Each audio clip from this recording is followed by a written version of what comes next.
Anybody home? Today, I want you to open your mind.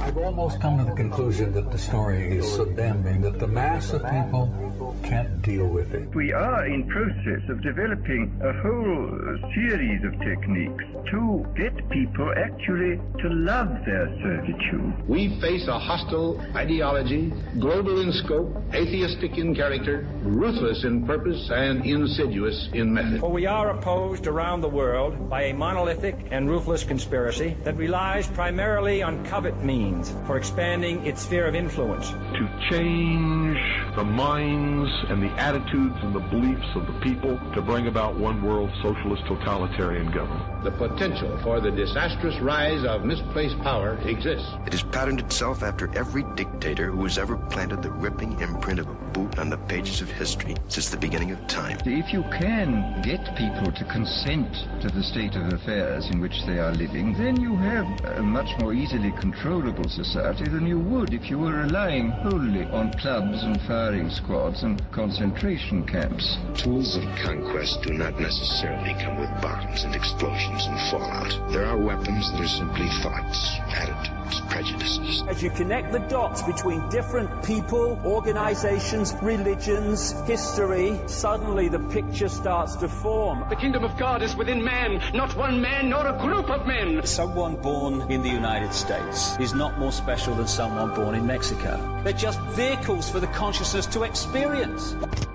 They do not want your children to be educated. They do not want you to think too much. It was learned that the aliens had been and were then manipulating masses of people through secret societies, witchcraft, magic, the occult, and religion. They reach into our children. Music, television, books. Prey on children's innocence. How can I disprove lies that are stamped with an official seal? So if you have the opportunity to stand next to one of these machines, it feels like an altar to an alien god. Genetic power is the most awesome force the planet's ever seen, but you wield it like a kid that's found his dad's gun. The Army Air Forces has announced that a flying disc is now in the possession of the Army. Too many others know what's happening out there, and no one, no government agency has jurisdiction over the truth. Any state, any entity, any ideology that fails to recognize the worth, the dignity, the rights of man, that state is obsolete. A case to be filed under M for Mankind in the Twilight Zone. About time some of you got acquainted with the real hard truth. If you don't connect the dots, it's just a mass of what's all this about. You are listening to the Secret Teachings Radio, along with Ground Zero Radio, tonight on this Friday simulcast edition of both shows, streaming on both social media and GroundZeroPlus.com. I'll remind you to visit the Google Play Store or Apple applications and search for Disclosure Talk Radio. You can find the stream for Ground Zero. It is free to download. For those of you on GroundZeroPlus.com, welcome to the show, and we will be looking at the chat room tonight as well as on YouTube for the Secret Teachings audience. Thank you so much for joining us. However you're tuning in tonight, mostly in the United States, but also around the world. This is a video show as much as it is an audio show tonight. You can watch this show either on YouTube or the social media links or GroundZeroPlus.com. The title of tonight's broadcast, From the River to the Screen. Anybody home? Today, and I want to point out that for those of you who have seen the promo and believe that Clyde Lewis will be with us tonight, Clyde unfortunately had a slight medical setback. We are in process So Clyde is not going to be joining us tonight, but we do have two guests lined up throughout this 3-hour broadcast. Hour number 2 and hour number 3. We face a hostile ideology, then later, global in scope, on the atheistic show, in before character, we begin, ruthless in purpose, we need to and lay some insidious in groundwork method. For we are for opposed what has around the happened over world the by last a couple of monolithic weeks, and ruthless months, conspiracy and that years. relies primarily on covert And in order means to do for that, expanding its sphere of many influence. of you already know this, but I need to The for new minds listeners. and the attitudes and the beliefs We've of been the pointing people out to bring about on the one Secret world Teachings socialist totalitarian government. and potential for the disastrous rise of misplaced power exists. It has patterned itself after every dictator who has ever planted the ripping imprint of a boot on the pages of history since the beginning of time. If you can get people to consent what we're to the talking state of about affairs is in which they are living, then framing you of have a Armageddon. much more easily controllable society than The you would if you optics were relying of wholly Armageddon. on clubs and firing squads. The and optics of concentration camps. the end times, the projection of a belief system onto the world that otherwise would just be happening, creating a scenario to bring about the coming of Christ or to bring about the Messiah, whatever these terms might mean to you. There's been a lot of talk recently in the last probably 72 hours, at least since the 28th of February, last week. There's been a lot of talk about how the Iranian regime is a regime run by religious fanatics, psychopaths, etc. And maybe that's true. I don't know if it's true because I don't get information out of Iran that's not adulterated with political zealotry and bigotry and radicalism. But let's just say that it were true. Let's just say that the Iranian regime were religious fanatics. I fail to see how our leaders are not religious fanatics. I fail to see how Marco Rubio or Pete Hegseth or President Trump, I fail to see how any of them, or one woman who really probably is the cherry on top of the whole thing, and that would be the spiritual advisor, I believe her name is Paula White, to the White House. How are these people not religious fanatics? In fact, for me, a lot of this stuff first began 2.5 years ago when I started looking at the clips of the people who were speaking who had been selected to be a part of the Trump administration the second time around. And I played all of those clips on the Secret Teachings. And I believe I came onto Ground Zero with Clyde Lewis, and we talked, and he talked separately about this as well, but we had talked about Pete Hegseth in particular, and how Pete Hegseth had openly stated that the goal was to build the third temple, which would result in Al-Aqsa being destroyed, how the goal was to wage a new crusade against the Muslim world. And because of that, the Secret Teachings was removed from a radio network. Because of that, people called me and anybody else like me, I'm not sure how often Clyde heard the insult, but the lazy and quite pathetic label of Nazi or anti-Semite, as if that has some meaning. I'm not sure what that's supposed to mean, considering that the Iranians are Semites as well. So let's just say that they were a radical religious regime. How is that any different than what Netanyahu's government is? How is it any different than what the U.S. government is, especially when we have the people running the show openly stating that this is a religious war? And I think sometimes listeners fail to understand that, and I think that the general public fails to understand the issue with fallacy and fallacy thinking. The idea that because, going back to George Bush, if you don't support us, you're with the terrorists. Well, maybe I just don't like that I've been lied to. Maybe I just don't like that I was told that there wouldn't be a regime change war. And yet, here we are again. I don't like how in the last 72 hours and in the last week, generally, we've been told that this conflict would be a preemptive strike, which turned into a longer series of strikes that were no longer preemptive.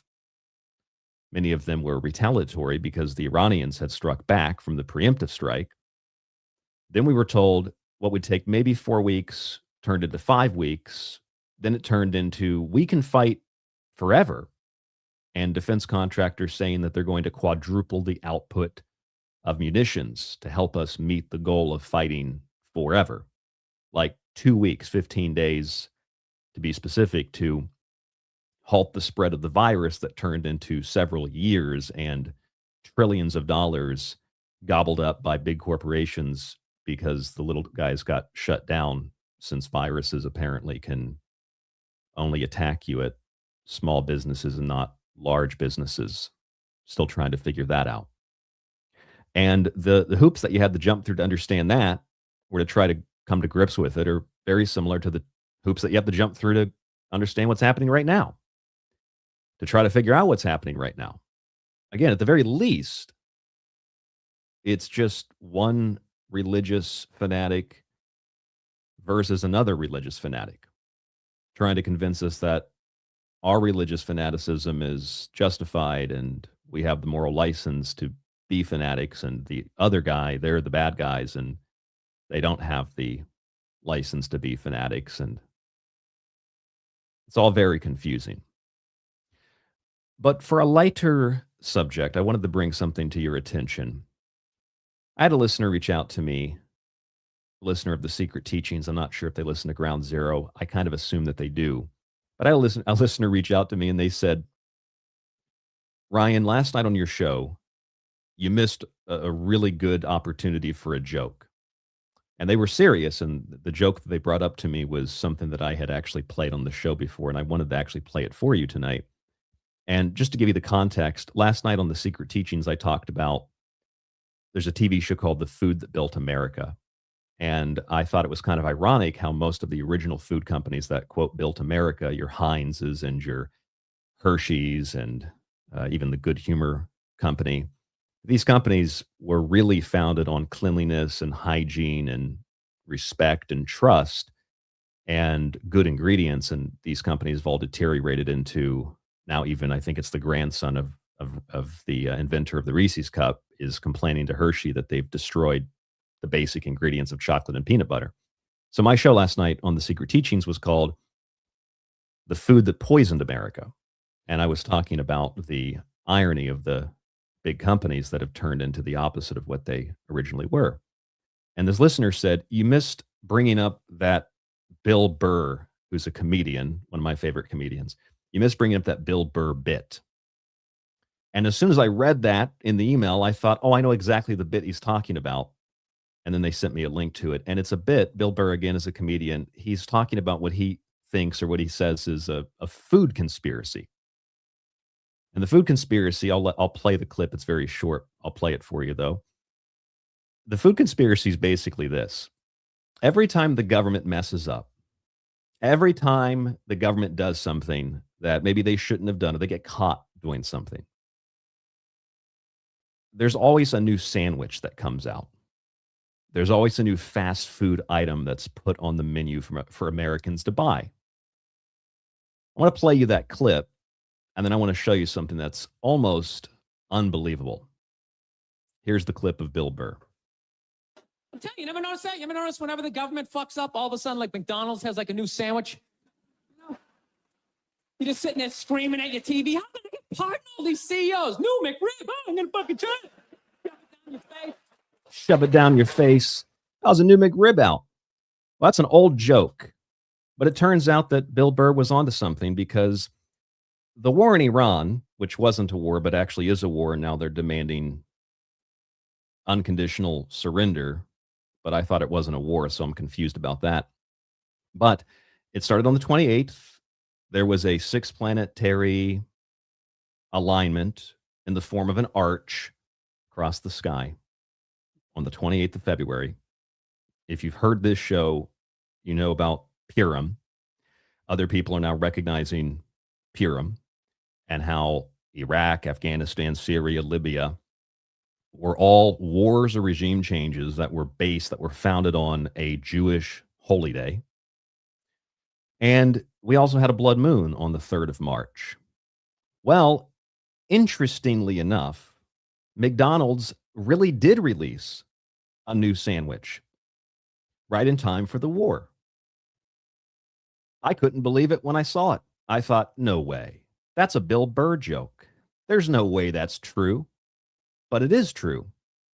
According to McDonald's own website, according to the Fast Food Post, McDonald's drops its new Big Arch Burger McDonald's is offering what it's calling its most McDonald's burger yet with the launch of the new Big Arch Burger at participating locations across the United States. Now, I thought it was interesting, not just because it was released on the 3rd of March, which is the blood moon, but it was also it is called the Big Arch, which I understand it's the Golden Arches, but the arch was also the name of the planetary alignment on the 28th when we decided to attack. And I don't know about you, but we'll call that at the very least a synchronicity. We'll call that at the very least, it's kind of a fun concept to play with. You got your beef patty, cheese slices, lettuce, onions, pickles, and a bun. Those are the 6 ingredients listed, which I would assume in our synchronicity here, I would assume most of you could automatically see correspond to the 6 planets in the planetary arch on February 28th. Now, I'm not saying that this has some kind of cosmic meaning. What I'm saying is we can at least get a laugh out of this because quite literally McDonald's released a new burger for the war. Well, it's not technically for the war, but it kind of feels like it is. Every time the government messes up, it's a new sandwich at McDonald's. You ever notice that? You ever notice whenever the government fucks up, all of a sudden, like McDonald's has like a new sandwich? You know? You're just sitting there screaming at your TV. How can I get pardon all these CEOs? New McRib. Oh, I'm going to fucking try it. Yeah. War in Iran. McRib's back. War in Iran, the Big Arch Burger. Epstein files, I don't remember those. All I know is I ordered a Big Arch Burger and an extra large fry. So that's something at least to get a chuckle out of. The next thing is not so much something that you would chuckle at, but it's something that I saw that I thought would be relevant to read. I know a lot of people get most of their information through social media, so I thought I would read something that popped up on my social media. It says this, it says, the absolute irony of the Western world. Your daughter is an OnlyFans prostitute. Your son is being groomed in government schools to be a homosexual. Your wife cheats on you behind your back. Your society is degenerate, hedonistic hellhole. Your politicians are satanic pedophiles. Homelessness everywhere, crime everywhere. The country is being invaded by military-age male migrants. Economy going down the drain. Your race and civilization is going extinct through population collapse. But hey, you got to fix Iran first. And I couldn't have put it really any better myself. That seems to be the situation that we're in. Homelessness, crime, economic issues. We'll fix those temporarily with a Band-Aid called war. Relationships fall apart. Homosexuality is pushed as the main dominant form of sexuality, and children are actually being groomed in schools and mostly on social media, and we call OnlyFans and pornography, and we call it feminism or women's rights. And that's actually been kind of exported and projected onto Iran too. I can't show them on the video because it would probably get flagged as inappropriate, but I don't understand how anybody can believe that this is true. Maybe nobody believes it, but it's still there to create the image. But if you go to social media, and maybe you've not seen this, but I see all over my social media videos of half-naked women dancing with Iranian flags, and they're supposed to be oppressed Iranian women who all they wanted to do was get naked for the internet, I guess. And the Iranian regime said, no, you can't get naked for the internet. And so we had to drop 2,000-pound bombs on civilian neighborhoods in Tehran and call it not a war, and call it justified in the name of religious fanaticism, which is justified because it's our religious fanaticism and not their religious fanaticism. And I thought it was interesting for two reasons. Number one, the Iranians don't really have internet. They haven't had internet for months. The country is operating at maybe 4% internet capacity, and that's probably just for government officials. It's also kind of strange and funny to watch government officials from any country tweet at each other. It's really strange to watch like Iranian military officials tweet about how you're going to see next time you hit one of our targets, we're going to hit one of your targets. It's going to be a bigger bomb than what you. It's very, very silly. It's very, very stupid on both sides. I would assume those accounts probably are also run by Western intelligence agencies, but hey, that's just me. But I do know that the half-naked so-called Iranian women are actually run by intelligence agencies. In fact, one of them, who was celebrating and dancing, turned out to be a member of the Israeli Defense Force. They don't have internet in Iran, so how exactly are they posting these videos to social media, and how are they going viral?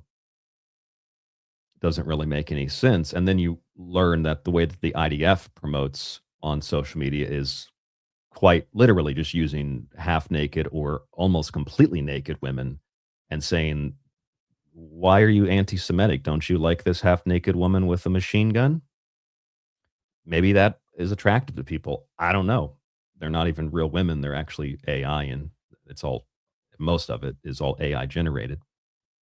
That's weird. As if, it's this idea that like, even if like, but the whole idea of religious fanaticism, even if the Iranians were like, quote, oppressing women, like, I don't really see how that's our position to tell them what they can and can't do, considering that there's an equal form of oppression in the United States for women, for men. I mean, it's like a societal thing that I don't really see how one's better than the other. I don't really see how a society that kind of openly encourages OnlyFans and pornography can somehow justify telling another society that women shouldn't cover themselves, especially considering that from the Muslim women I know, they prefer to cover themselves because they consider it to be an issue of modesty, which made me think, like, if that's the only basis, if the only basis for, quote, freeing Iran is that we have to help the women take their, quote, burqas off, as if anybody repeating that rhetoric even knows what a burqa is, or one of the numerous,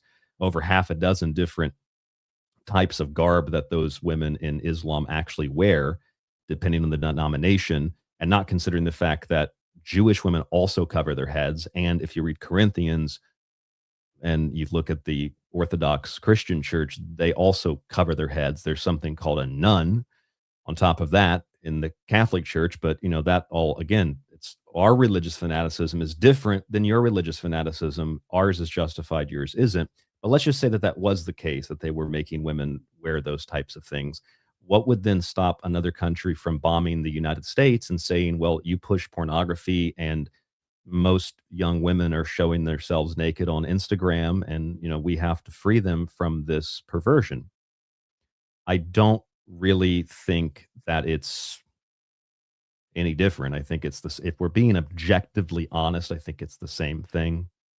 And plus, again, we say, well, they're terrorists, right? Oh, they're terrorists. Okay, so it's, again, the religious fanaticism and the idea of, the freeing of women. Okay, well, what about the terrorism? I mean, to me, the definition of terrorism, and when I say to me, I mean by what the dictionary says. The dictionary definition of terrorism is using force, intimidation, and violence to get your end, to achieve your end. And I'd say, maybe I'm stupid, but I'd say that bombing a country in the middle of negotiations 2 times in a year would constitute the literal definition of terrorism, as would bombing civilians in Lebanon and Syria and Damascus. They've completely destroyed that place. Iraq and Afghanistan going back decades. All that kind of feels and sounds a little bit like terrorism to me, but that must mean that I'm just I don't know, what am I, an Ayatollah supporter? What is that even supposed to mean? I don't get it. I don't understand these accusations. Or I've seen a lot of recent stuff where I think people maybe are recognizing how ridiculous these justifications are, all based on the lie that we weren't going to have regime change anyway. That's the real issue. How ridiculous these accusations are. And so now they're defaulting to the religious fanaticism position, where it's like, well, okay, you might not agree with Trump, but Jesus. Yeah, I don't know if I've read a lot of what Jesus said, and I don't know if he'd really support this. In fact, it kind of sounds like, based on the book of Matthew and based on the New Testament, it kind of sounds like Jesus hated religious fanatics that kind of forced people to do what they wanted them to do. And that would probably apply to the Iranian regime as much as it would apply to the Israeli regime and the US regime. Because it sounds like all the regimes kind of force people to do what they want them to do. Because, if you're an Orthodox Jew in Israel, they kind of blacklist you, and you kind of protest and get beat up for it and get jailed for it. And if you're in the US and try to do that, then you also get condemned by your own people, because this is a Christian country and you have to be a Christian, even though you don't. And that was kind of the whole point. So it's all confusing to me. It's all very confusing. The religious fanaticism, the freeing of women, quote unquote, and then the whole terrorism thing, and then the weapons of mass destruction thing, because they, if you had them, don't you think they'd have used them by now? And now it's not even about weapons of mass destruction. It took years to find out that Iraq didn't have them. And then suddenly, out of nowhere, well, it's not about WMDs anymore. Now it's about unconditional surrender of the regime that we're trying to remove. But this isn't a regime change war. It's not a war, but it is a war. I'm just all very confused about this. I also thought it was very interesting that Iran has threatened to target the Dimona nuclear site if regime change is sought, which it is. So they should just target Dimona. If you don't know what Dimona is the secretive, not so secretive nuclear weapons facility that the Israelis have. The one where they build their bombs and probably maybe even test them. They test their nuclear materials. They research it at a Dimona, and that's the place where that's really the core of why they have missiles pointed at Washington and Baltimore and New York and probably Miami and Los Angeles and every major city in the U.S. along with Moscow. And I didn't see Tokyo on the list, so that's good for me. But I think that they've got them pointed at every major capital in the world. It's called the Samson option. I think the Iranians should hit it. I think that they should hit it with some hypersonics. I think they should wipe Dimona nuclear site off the map, because those are weapons of mass destruction, and weapons of mass destruction are dangerous. And that's the kind of terrorism, when you threaten people with nuclear weapons, that's the kind of terrorism that the whole thing's being fought over anyway, right? You got to stop them having nuclear weapons. They're insane. They're crazy. So yeah, they should probably hit Dimona with some hypersonics. And kind of the fact that they haven't tells me that they're either really restrained or the whole thing is just a total and utter joke, which I think it kind of is either way you cut it. Let's go into a little bit more detail, though. Here is Marco Rubio. For those of you who cannot see this, I'll read or paraphrase it to you. Marco Rubio said this, and that's a weakened Iran. That's an Iran despite years of sanction. Imagine a year from now or a year and a half from now, the capabilities they would have to inflict damage on us. Yeah, we've been told that since the 80s. It's an unacceptable risk, especially in the hands of a regime that's run by radical clerics. Now, this is the part that's really important, folks. Marco Rubio said this: the Ayatollah was a radical cleric. That entire regime is led by radical clerics who don't make geopolitical decisions. They make decisions on the basis of theology, their view of theology, which is an apocalyptic one that has to be taken very seriously as well. It's interesting that Marco Rubio would bring up something to do with the apocalypse and suggest that they have this radical ideology. I thought that was interesting because Pete Hegseth said something, unsurprisingly, very similar to that. Take a listen to this. Here's Pete Hegseth talking about the Islamicist, quote, delusions. The ones about Jesus coming back and saving us from a nuclear war and we're going to get taken to heaven or whatever delusional stuff that people believe. Here's Pete Hegseth. President Trump has also... And this is only coming through one headpiece. This is not my computer. This is the video, that only video I could find, but here it is. Been very consistent. Crazy regimes like Iran, hell-bent on prophetic Islamist delusions, cannot have nuclear weapons. But if they're delusional Jewish or delusional Christian religious zealotry, fanaticism, beliefs, that's okay. Common sense. Many have said it. but it takes guts to actually enforce it, and our president has guts. Iran's stubborn and self-evident nuclear pursuits, their targeting of global shipping lanes, and their swelling arsenal of ballistic missiles and killer drones are no longer tolerable risks. Yeah, except where do they get those missiles at? It's very similar to what another comedian, Bill Hicks, joked about many, many years ago. He said, how do you know Saddam has these powerful weapons? We have the receipts. And that is precisely how we know Iran has those weapons, because we definitely have the receipts somewhere for some of the materials at the very least. Those receipts are by selling or giving those weapons to the Israelis, who then give them to the Chinese, who then sell them to the Iranians. It is a trifecta of terrorism. And then the Israelis, who don't do anything to dispel the caricature, they would rather sell weapons to the Chinese, who sell them to the Iranians, who launch them into Tel Aviv. They'd rather have to send their people to bomb shelters and blow things up in Tel Aviv to make some money, because they're that greedy and they're willing to finance both sides of the conflict. And I'm sure the Iranian regime is pretty crazy too, and they're willing to participate in that.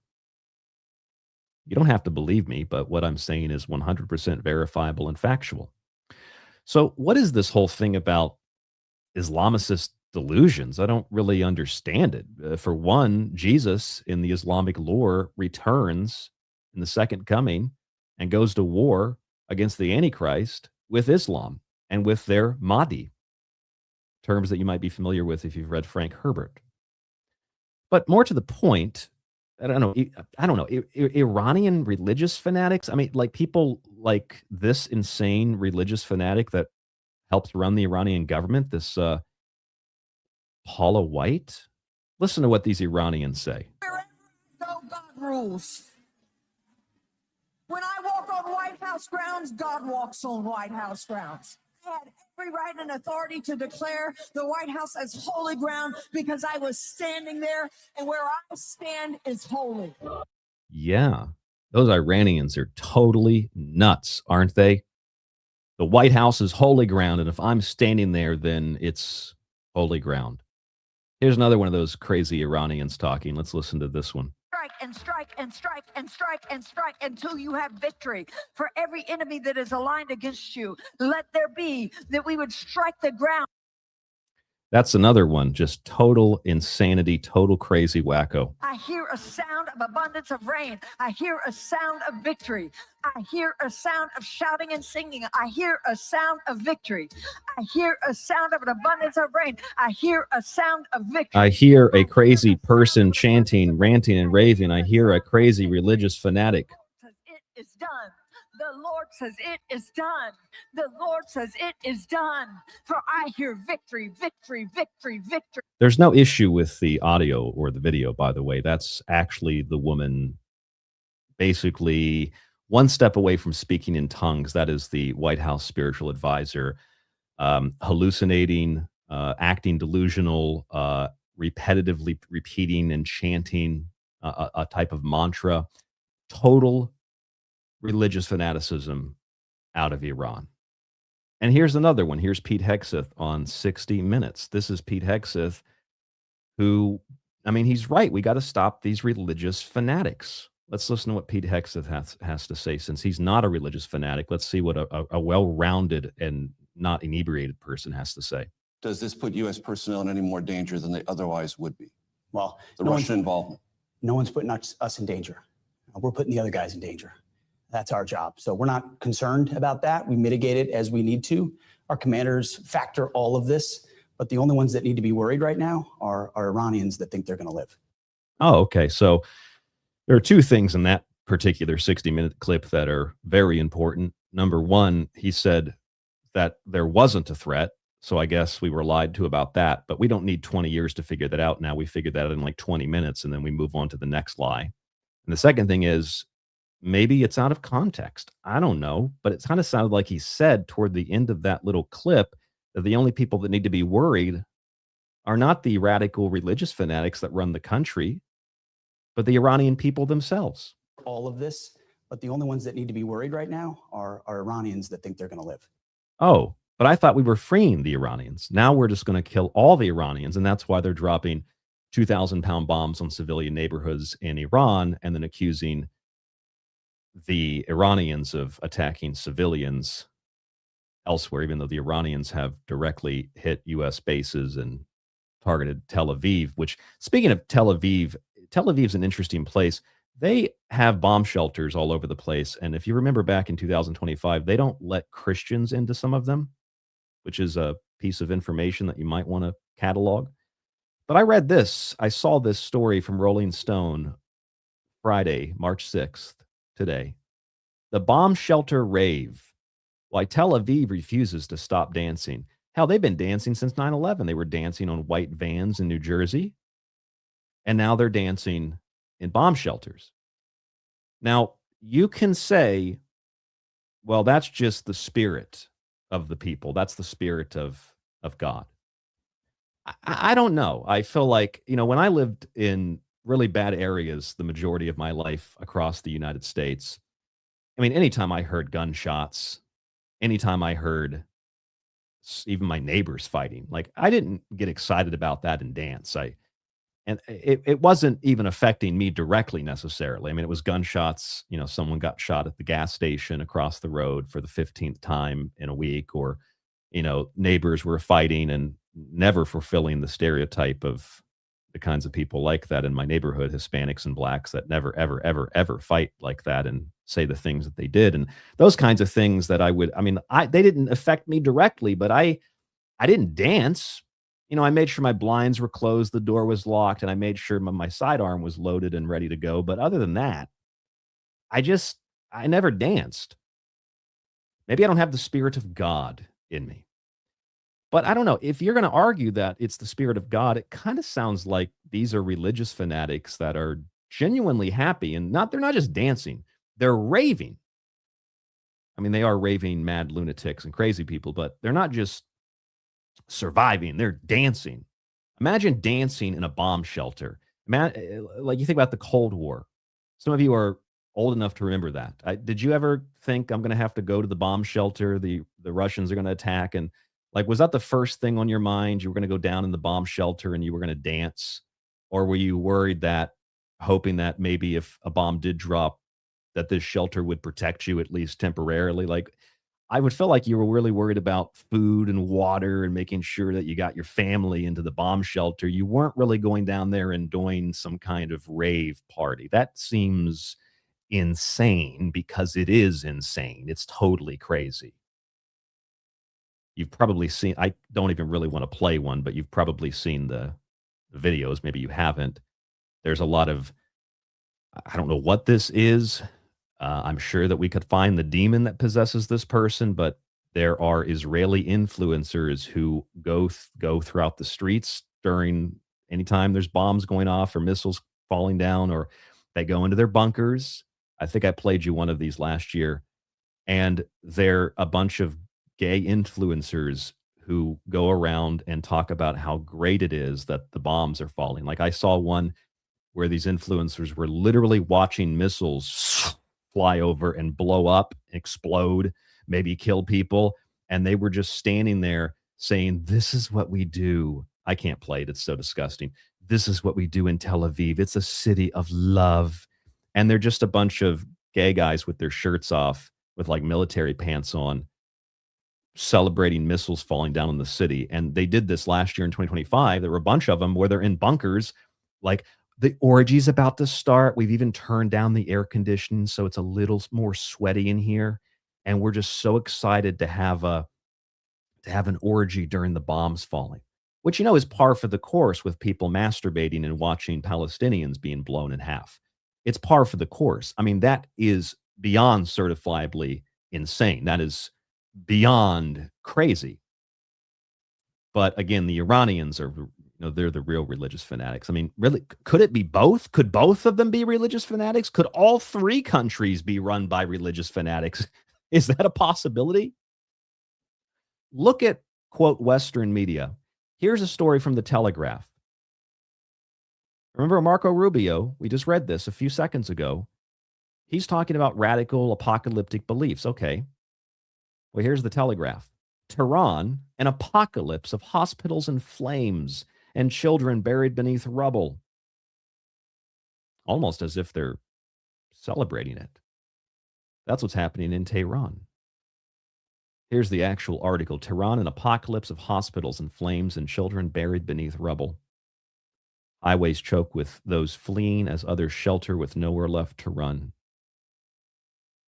Millions of civilians are trapped under relentless bombardment as food and medical supplies dwindle and the death toll mounts. But that's okay because, see, they're religious fanatics and we have to kill them because we're not religious fanatics and we only want to stop the people who are, like this Iranian leader here. Grounds, God walks on White House grounds. Those Iranians are really, really, really nuts. That's a crazy Iranian cleric talking there.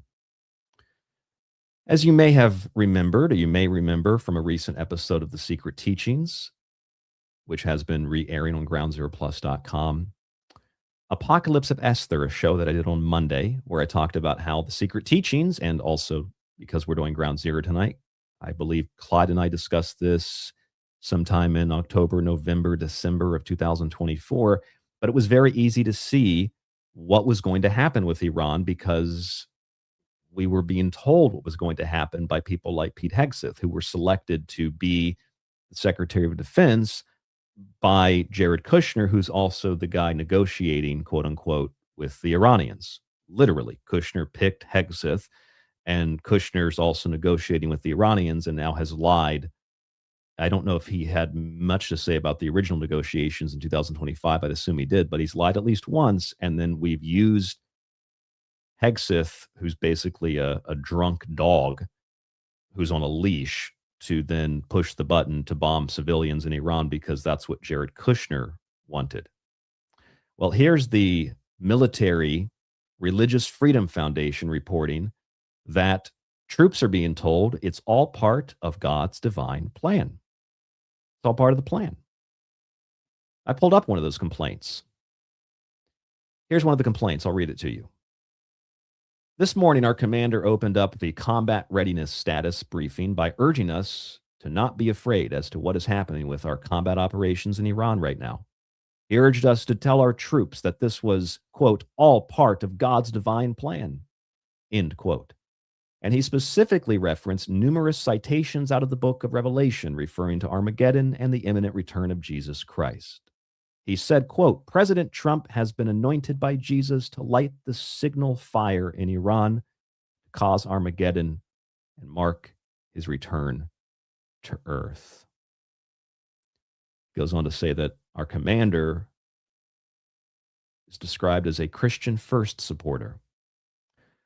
Now, I don't know how many of those reports, there are supposedly hundreds of them, how many of those are accurate, specifically because I know this is a hot take, but the guy that runs the foundation, the Military Religious Freedom Foundation, is Mikey Weinstein, and he's Jewish. And I'd assume that if these are not true stories, they're being told to sort of rally the Christian troops to justify an idea that otherwise wouldn't exist otherwise. There's that possibility. But I want to point something else out to you. Back in 2025, last year, do you remember that Donald Trump received the Israel Prize, the country's top civilian honor? And it was primarily given to Trump because he didn't win the Nobel Prize, the Nobel Peace Prize. They gave that to the Israeli agent who they want to install to run Venezuela. But President Trump received the Israel Prize. Remember that? And maybe you do, maybe you don't, but I want to refer you either way to 2023 when the Israel Heritage Foundation awarded Trump the crown of Jerusalem. That would make him the king. It's crown. That would make him the king of Jerusalem. This is a real story. This is not a fake story. It's also funny that the guy who wrote this, his name is David Swindle. That might be lost on some people. But they gave Trump the crown of Jerusalem. Now, what could that possibly imply? We're going to play a game of like Blue's Clues here. What could that possibly imply? Trump gets the crown of Jerusalem.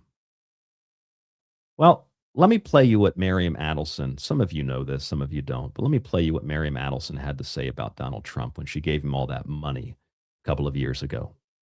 To the White House and to save the Jewish people, they will try to save themselves, but we need America, and we need President Trump, that I am honored to call. You get the idea. He will save the Jewish people.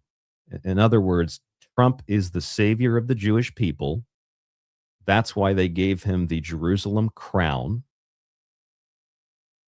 And that's also why they've given him the Israel Award, because he's done more than any Israeli for the state of Israel. Now, remember, this isn't really a political state. This is more a religious concept that's being played with here.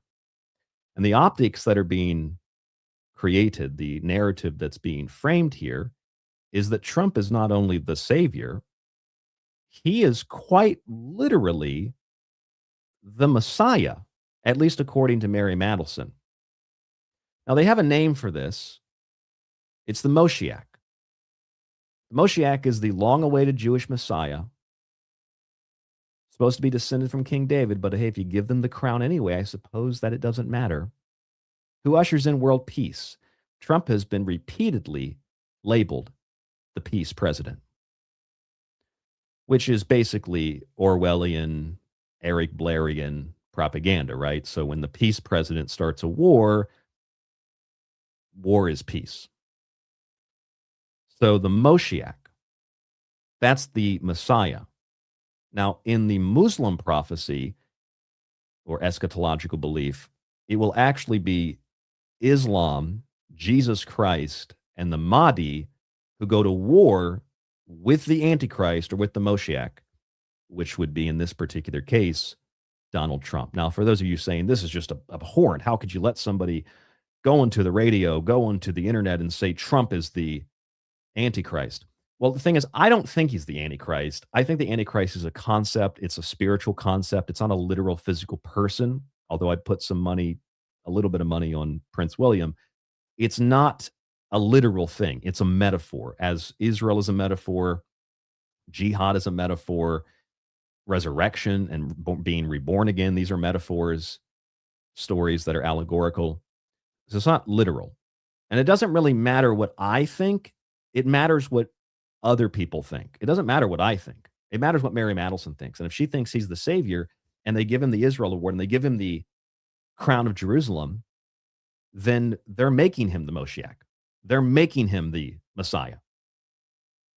Now, those optics, if I can recognize them, then you know that true Islamicists who believe in the end times and their eschatological narrative are going to see the same thing. And they're going to see the positioning of Donald Trump as the king of Jerusalem.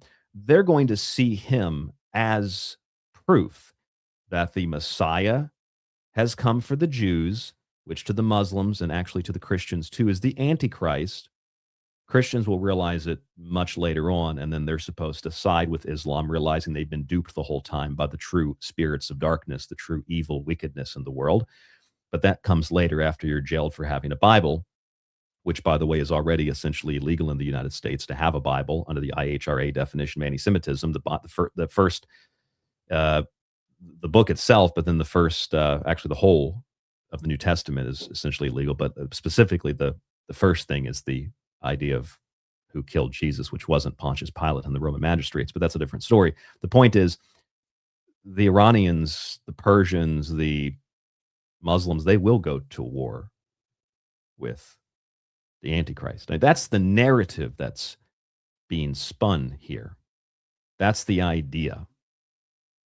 And it makes perfect sense when you see things like Israel has canceled prayers repeatedly since the war began at the Al-Aqsa Mosque. We see people like Laura Loomer, who's an agent for Israel, posting things like this on social media. Quote, maybe one of Iran's missiles they are firing into Israel to murder Jews will hit this instead. The people of Israel will prevail. I think they're firing missiles into Israel to kill people that are firing missiles into Iran to kill Well, they're not all Muslims. They're Zoroastrians. And there's a lot of Christians in Iran too, but that doesn't matter when you're just an agent who copies and pastes what the Mossad tells you to copy and paste. Nevertheless, maybe you don't, maybe you do remember this story from 2025 when AI videos of Al-Aqsa Mosque going up in flames started circulating the internet. I did a little bit of digging too, and I found that according to various Israeli sources, they have performed the red heifer sacrifice. It's already been performed. They've already killed the heifer. July 1st, 2025, a red heifer that had been housed at Shiloh by the Bona Israel organization was prepared and burned on a pyre of wood at an undisclosed location in Samaria. The ceremony was carried out by a Kohen, a Jewish man descended from Aaron the priest. The cow was, which means he was probably from like Eastern Europe. That's a joke. Well, it's kind of a joke. The cow was one of 5 red calves that were brought from Texas to Israel by Bona Israel in September 2022. They already performed the red heifer. They have the ashes prepared. They'll use those to prepare and purify the priests who will build the temple once an Iranian missile hits it. Oops, that's an accident. As if the Iranians are, as if those missiles that the Iranians have are ancient or archaic or antiques or something. They're very advanced missiles.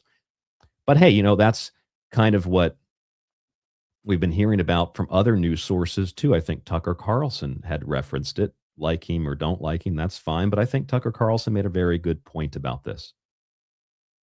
If it was up to me, I would pretend. This is Tucker Carlson commenting on who you're listening to right now. Who you're listening to right now is a rabbi who actually is very honest about what, the rabbinical elite believe. If it was up to me, I would pretend that one missile came from Iran and shoot it down. Shoot it down into the Dome of the Rock in Al-Aqsa. Destroy what's on what the Israelis call the Temple Mount and blame the Iranians. Is it beyond imagination that in the fog of war, maybe one of those missiles hits the Dome of the Rock, or we're told that it did? The Al-Aqsa complex is just vaporized. Oops, the Iranians did it. Then we have this debate. It's like a hospital bombing in Gaza. Who did it? Well, it was a booster from a Hamas rocket. Well, how do I know? I wasn't there. All we know is it's gone. Oh, so sorry. Could that happen? Oh, yeah, it could happen. And that's why they have their agents already putting this idea into the public imagination.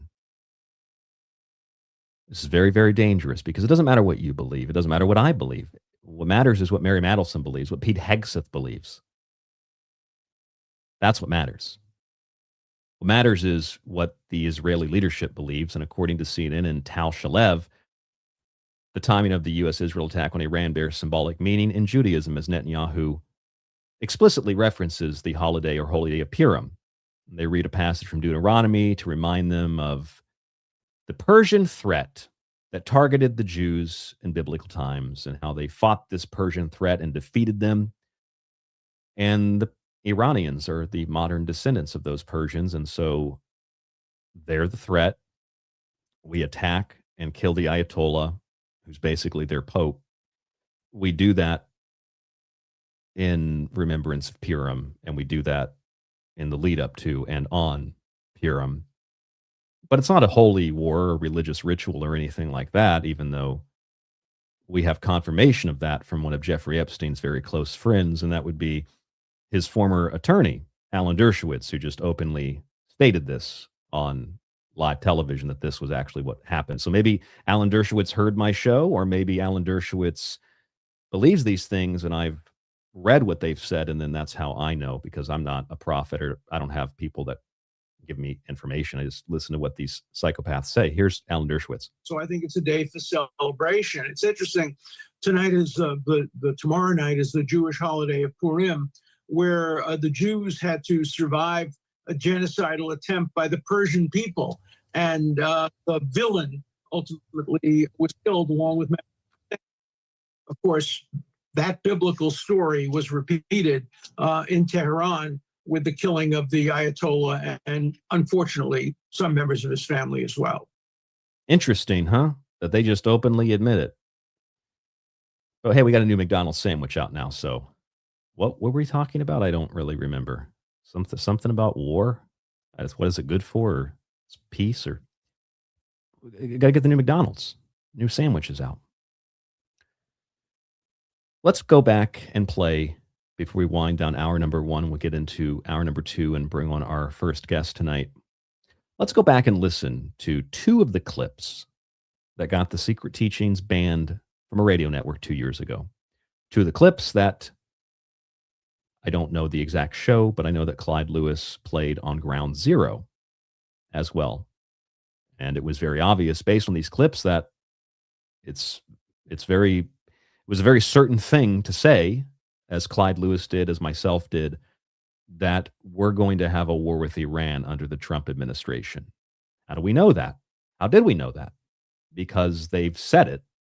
And when you listen to these clips and then you put someone like this in charge of the Pentagon, that's what you're going to get. Let's listen to what Pete Hegseth has had to say about this whole situation years before what's happening right now. This has been a very, very long, drawn-out plan that is fully operational now.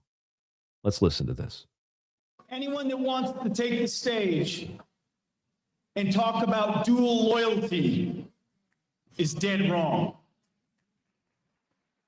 What this organization represents, what Western civilization represents today, is an understanding that Zionism and Americanism are the front lines of Western civilization and freedom in our world today. That's the first one. The second one is a little bit longer. I'll play it for you here, but I do want to comment and note that there's a lot of people pushing this idea that Christianity or Judaism are the front of Western civilization. If you were to read the foundation of Christianity or Judaism, you'd find that their foundations are inherently not, quote, white, and their foundations are, I guess it would depend on where you're standing in the world, but not Western. The Christian, the Jewish, and the Muslim tradition stemmed from far older practices. It doesn't mean that they're necessarily wrong or incorrect or something like that. They're just newer renditions. And much of that came out of India. Much of that came out of, depending on who I guess you read, Godfrey Higgins suggests that it came from the ancient Hindus that were, well, before they maybe even were Hindus, but prior to the Great Deluge, and the remnants of people who survived that were up in the Himalayan mountains, and that those were the original people that came down and spread those teachings. And we get some of that in Africa too with ancient Egypt. But these are not the foundation of Western morality or ethics. They can reinforce it and they can believe the same things, but most of these practices and these beliefs came out of the Eastern world, whether that was east to west or it was kind of west to west coming from Asia on the other side of the continent. So it's not really a Western thing. Let's listen to what Pete Hegseth has to say here. Remember, this is what I'm sorry, it's not Pete Hegseth. This is what the religious fanatics of Iran, this is what they're talking about. And today, Jennifer and I and others had a chance to go see the Western Wall, the Western Wall tunnels, so much of the old city. And as you stand there, you can't help but behold the miracle before you. And it got me thinking about another miracle that I hope all of you don't see too far away. Because 1917 was a miracle, 1948 was a miracle, 1967 was a miracle, 2017, the declaration of Jerusalem as the capital was a miracle. And there's no reason why the miracle of the reestablishment of the temple on the Temple Mount is not possible. You kind of get the idea. You kind of get the point. Playing those two clips and saying that Hegseth being selected by Jared Kushner and Howard Lutnick, by the way, to run the Pentagon would result very likely in a policy of crusade and a policy of war with Iran that would actually be carried out. And then I got removed from a radio station because of that, radio network because of that. And hey, Clyde said it too on his show. Clyde and I did a show on it on Ground Zero and said that that's exactly what would happen. I can't speak for Clyde, but I can speak for myself and say that I'm not a prophet. I don't have people feeding me information, but having studied theology and studied mythology and archetypes and metaphors and all that stuff, and that being my area of specialty, when I see those things being interpreted as literal and being carried out in the real world, it really doesn't matter what you believe. It doesn't really matter what I believe. What matters is what Pete Hegseth believes because he has his finger on the button. Like Bill Hicks said, tell me when, Lord. Tell me when to press the button. Tell me when to end the world so that Jesus comes back. Tell me when to do it. The secret teachings, I can say for Ground Zero, because we're simulcasting tonight, this is not pro-Iran. It's just objectively looking at what is being said and responding that if Iran is filled with religious fanatics, then what do you call what you just heard? If Iran is filled with religious fanatics who just want to kill Americans, well, what am I supposed to think when I listen to Pete Hegseth say that it's not looking so good for the Iranians that want to live? It's not looking so good for those Iranians, not the regime. We went from preemptive strike to let's just kill Iranians in like what, a week? That's got to be a record or something like that. It's got to be a record. Or when you listen to the spiritual advisor of the White House. Go, God rules. I mean, you listen to this. Listen. White House grounds, God walks on White House. They're holy grounds. I had every right and authority to declare the White House as holy ground because I was standing there, and where I stand is holy.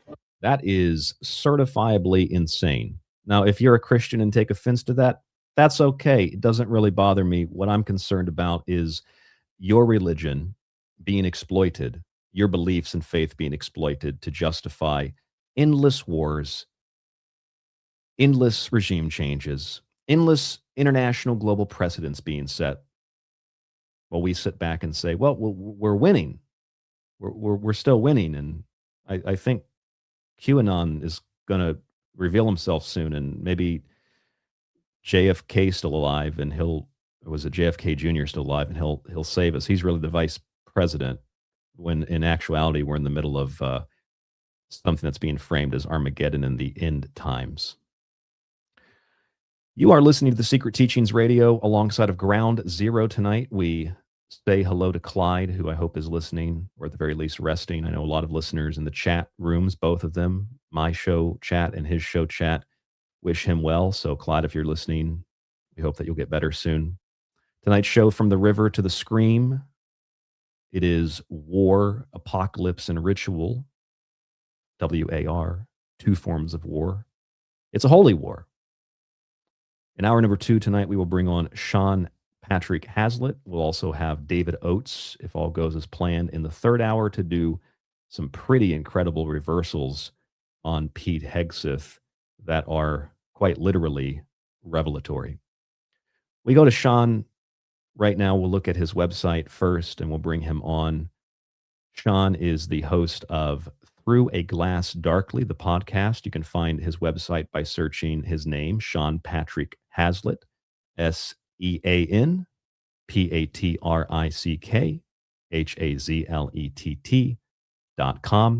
He's also an author. I've never interviewed him or spoken to him before, but Clyde has many times. He agreed to come on the show tonight to kind of fill in the void for Clyde not being here. So I want to welcome Sean Patrick Hazlett to the show tonight. Sean, thank you for joining me. I appreciate it. Yeah, Ryan, it's an absolute pleasure. Thank you for inviting me. You're welcome. I'm not exactly sure what you might have caught in the first hour. You might have caught the very tail end of what I was saying, but based on a little bit of that and based maybe on what Ron had told you, our producer, your thoughts or something else that maybe you were thinking about in regard to the general subject matter, start us out with that and let us know what you think. Yeah, so this is a problem. When I talk about the Iran war stepping back, this is a problem that I looked at in detail about 20 years ago when I wrote my master's thesis. My advisor for that master's thesis was ultimately Ashton Carter, who became Obama's Secretary of Defense.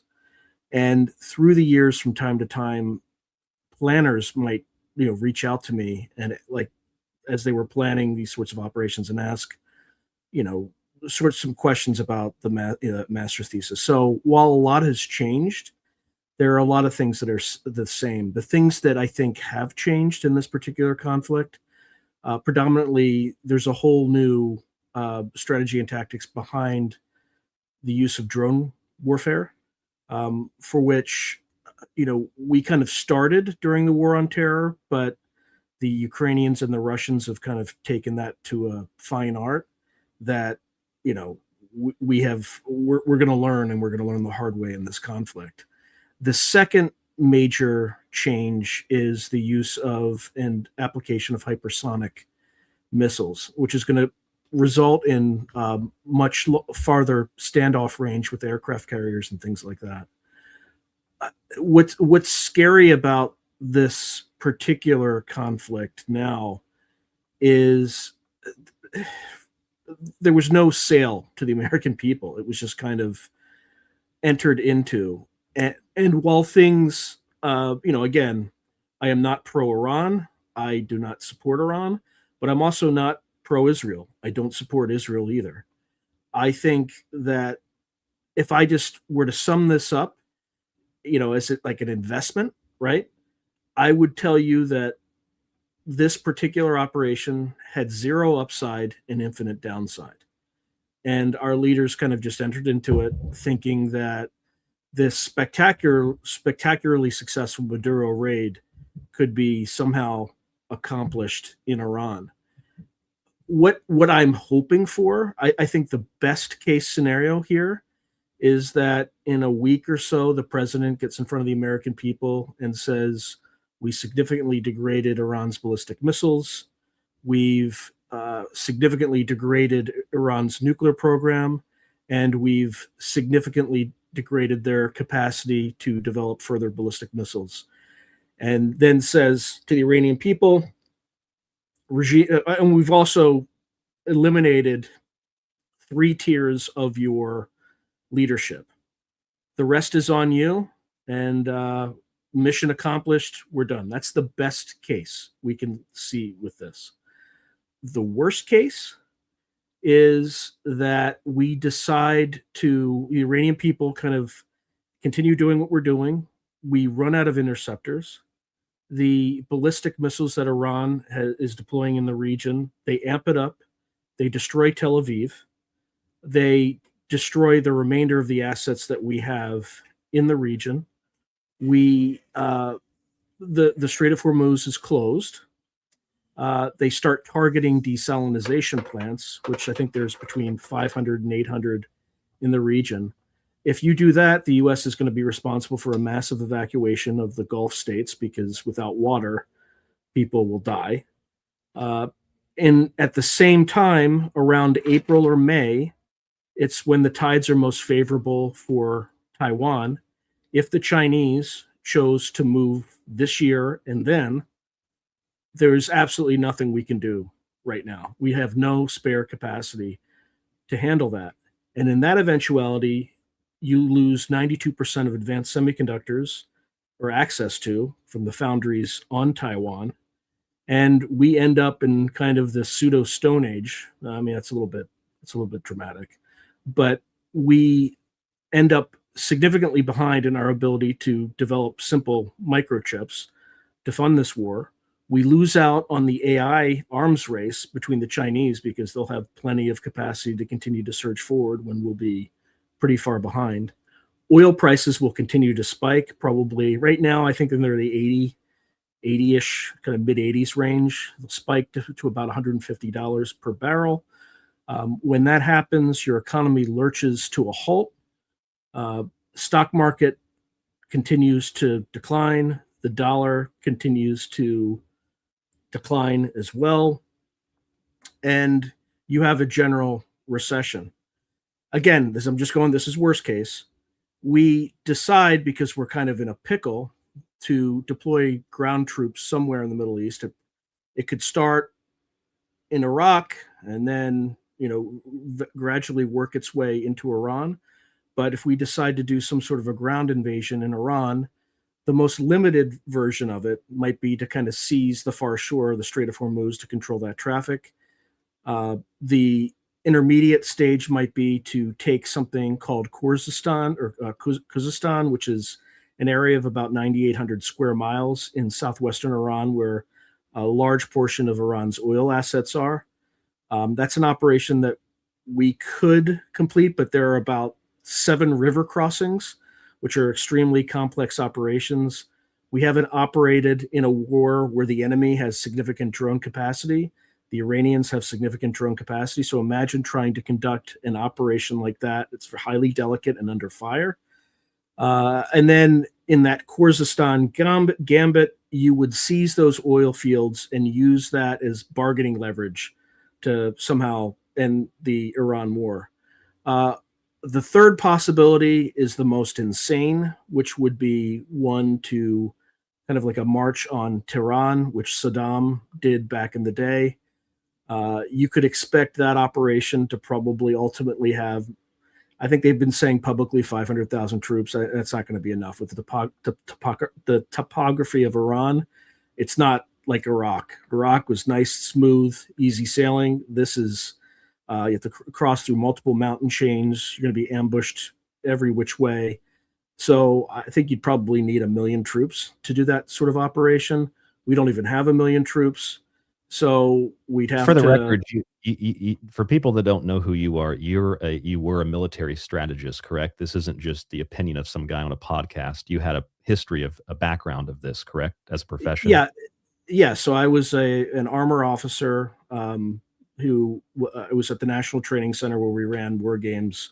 I worked as something called the Op4, which learned Russian doctrine and tactics, and then after that, I worked on this problem for someone who ultimately became a Secretary of Defense. And people who have been planning in these cycles have looked at that. It's not what the plan is, but that's, they've looked at that as kind of a possibilities. Possibilities. That's right. So, go ahead.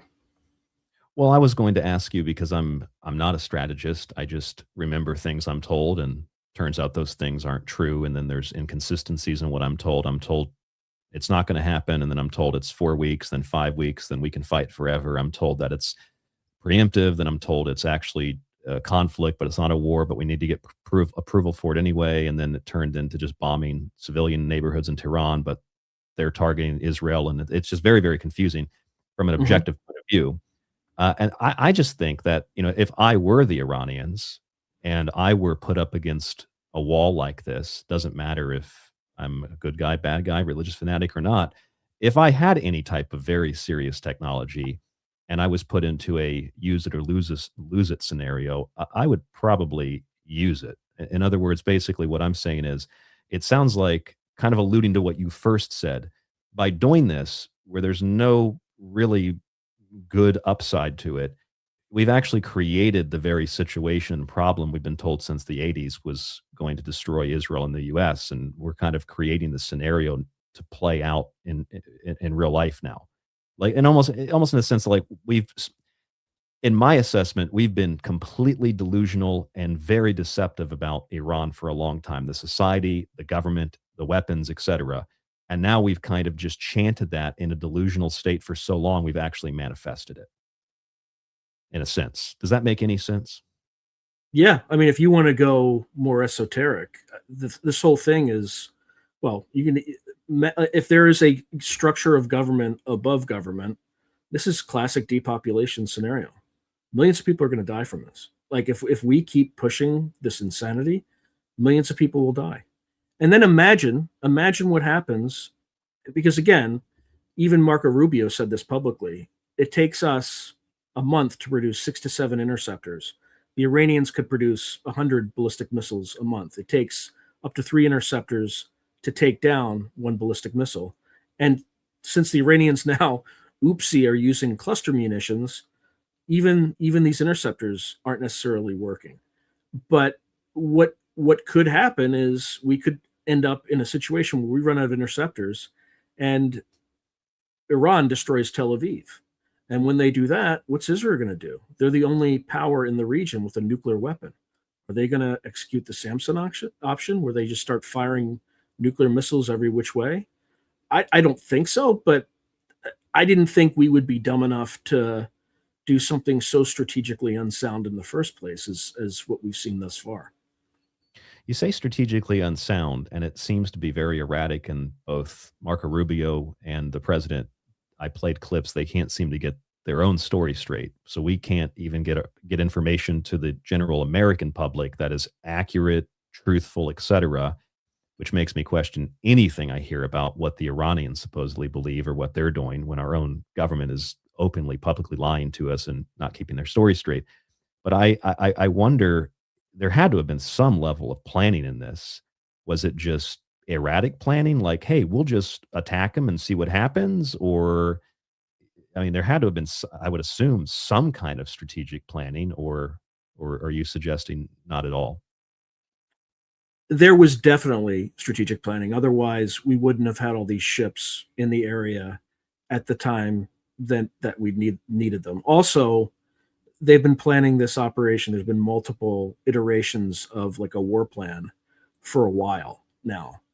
But there are certain things in that, war plan that were likely anticipated, but not planned for. So for instance, if you have ground troops in Iran and you don't have access to the Strait of Hormuz because it's blocked or it's mined or there are silkworm missiles kind of overwatching it, it is a significant logistics problem trying to funnel, supplies to your military across those massive mountains in Iran. Now, I'm sure there are ways to kind of get around that. You can probably, get it through Turkey or get it through Israel or whatnot, but it just dramatically increases the length of the logistical support that you need. Not to mention, 80% of the American population doesn't support this war. And all the propaganda that they're using, the 47th president, we haven't been, it's like straight from 1984. We've never been at war with East Asia. We're at war with Eurasia. Yes, it is. We've been at war with Iran for 47 years and we're just finishing it. We're not starting it. It's just, the propaganda is really bad. And it feels to me like it's a generational thing. Like the boomers are just tired and they don't even try anymore to sell things that are just basically a gigantic ritual sacrifice is basically what this feels like. Anyway, Yeah. I'll stop there because Well, it's it crazy. does, Sean. I talked about this on my Apocalypse of Esther show on Monday this week because Yeah, it's Purim when this on March 3rd it was Purim, right? And it was what is it? Full moon, a blood moon. Yeah. And the Yeah. 28th of February was also a 6-planet arch alignment Yep. in the sky. Basically the moment that we decided to officially attack. But beyond that, Iraq, Afghanistan, Libya, Syria, as I've pointed out before on my show and Ground Zero as well, these were all dates that we decided to invade, or we executed the regime change in the respective country, all relating to Jewish holy days. And in this case of Purim, I looked up what Purim, like where the story comes from. Mm-hmm. In a little more detail, it comes from the book of Esther, the scroll of Mhm. Esther, and in Hebrew, it literally translates to the Hebrew version of the Greek, which is to reveal the hidden, which means apocalypse in Greek. Like clearly, they're framing the idea of Armageddon and the apocalypse. Marco Rubio even used the word apocalypse when he was speaking the other day about how the Iranians are religious fanatics. And we've seen the Telegraph, we've seen CNN specifically and explicitly refer to either the apocalypse or religious holy war rituals. So it's one thing for someone like myself, who people know as more of an occult guy, to say something like that on radio and maybe be a little bit crazy or whatever people might think about it, think it's genius. But on the other hand, when you have CNN or the State Department openly stating this is a religious war, a holy war, I mean, you've really insane. crossed a line. 100%. 100%. And I mean, there's also patches that we're seeing in the Israeli, the IDF, that said something to the effect of like that had the third temple on it. You've also seen patches that show the Greater Israel Project, and look, Israel can do what Israel wants to do, but we have no business fighting their wars for them. None whatsoever. We gain nothing. They gain everything. It doesn't make any sense. Yeah, that's another part of the issue here, Sean, is that like you said when you first started speaking a moment ago, you're not pro-Iran, you're not pro-Israel. And it just reminds me, I wasn't that old, but it reminds me of the famous George Bush speech where he just said, "You're with us, you're with the terrorists." It's that simple. But at least back then with Bush, even if you weren't a liberal, I mean, there were plenty of conservative type people who were opposed to what was going on in Afghanistan and Iraq. And it feels like we've lost that ability or willingness to even have those kinds of restrained debates. Now it's just, if you don't support it, not only are you a terrorist, but you support like radical Islam, you're a fan of the Ayatollah, things that, like, these arguments are irrelevant. The point is, and always has been, at least for conservative Americans, is that no more war and no more regime change, and specifically no more war at the behest of a foreign country. I mean, quite frankly, I really don't care what Iran was doing. It's not our business, and it shouldn't be something that we get involved in. Well, here's the thing that bothers me personally, and this is where I was wrong 20 years ago. I was focused on the non-proliferation problem. Like, how do you prevent a proliferation spiral in the Middle East? And instead of focusing on the one country with the nuclear weapon, I focused on another country that was getting or trying to acquire a nuclear weapon in response to that country, where the effort should have always been to denuclearize Israel. Like, if you really are serious about nuclear non-proliferation, you shouldn't have any nuclear weapons in the Middle East. And that's kind of what we should be focusing on. You're talking about the Dimona nuclear site. If regime change is sought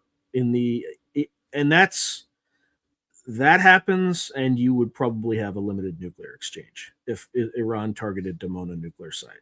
See, that made me think, Sean, that despite what might be true about the quote radicalism of Iran, I don't buy that narrative coming from fanatical Jews and Christians who are selling their version of religious war. But whatever's true about that aside, it feels to me like the Iranians are actually kind of reserved and not as radical and crazy as we've said that they are. I feel like if I was that radical, crazy Iranian regime, I would have already done all these crazy things that I've been accused of. Like, I maybe I'm off balance here, but no, you're not. But the retort that all these kind of Schofield Bible brainwashed people are going to tell you, and there's a reason I'm saying that, right? So the Schofield Bible was written by Cyrus Schofield, who was funded by a Zionist named Untermeyer in New York. So that's part of what's driving all these like fundamentalist Christian folks who are just like die for Israel. And it's just like, where did this come from? That's where it came from. But the pushback that you're going to get on this is that, oh no, they did crazy stuff. They started bombing infrastructure in the Gulf states.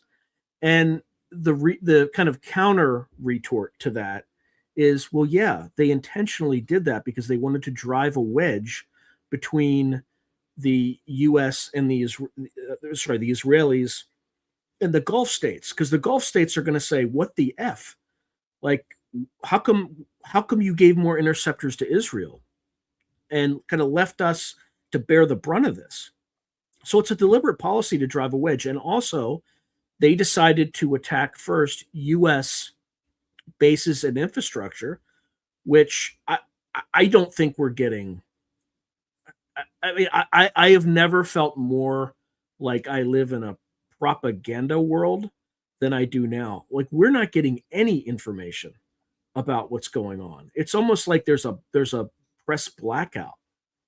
Like, good or bad, we're not getting anything. So someone like me just presumes that it must be going really badly if they're not sharing anything with us. That's what I thought too. It must be going really badly. In fact, I've seen some videos out of Tel Aviv where things are being leveled and things are on fire.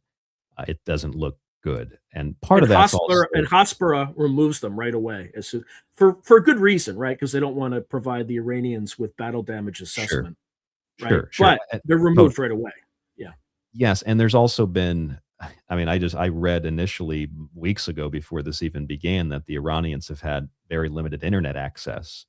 and I think they're at 4% internet, and that's mostly probably government officials. And yet somehow we're to believe that there's a bunch of Iranian women mostly who are like taking their clothes off half naked, I guess, for OnlyFans, and they're posting their videos about how they're so happy that their country's being bombed. And then you find out one of them's actually an IDF soldier. They're not Iranian, they're Israeli. And then you find out that others of them are actually in the US. They're not in Iran. They're just agents.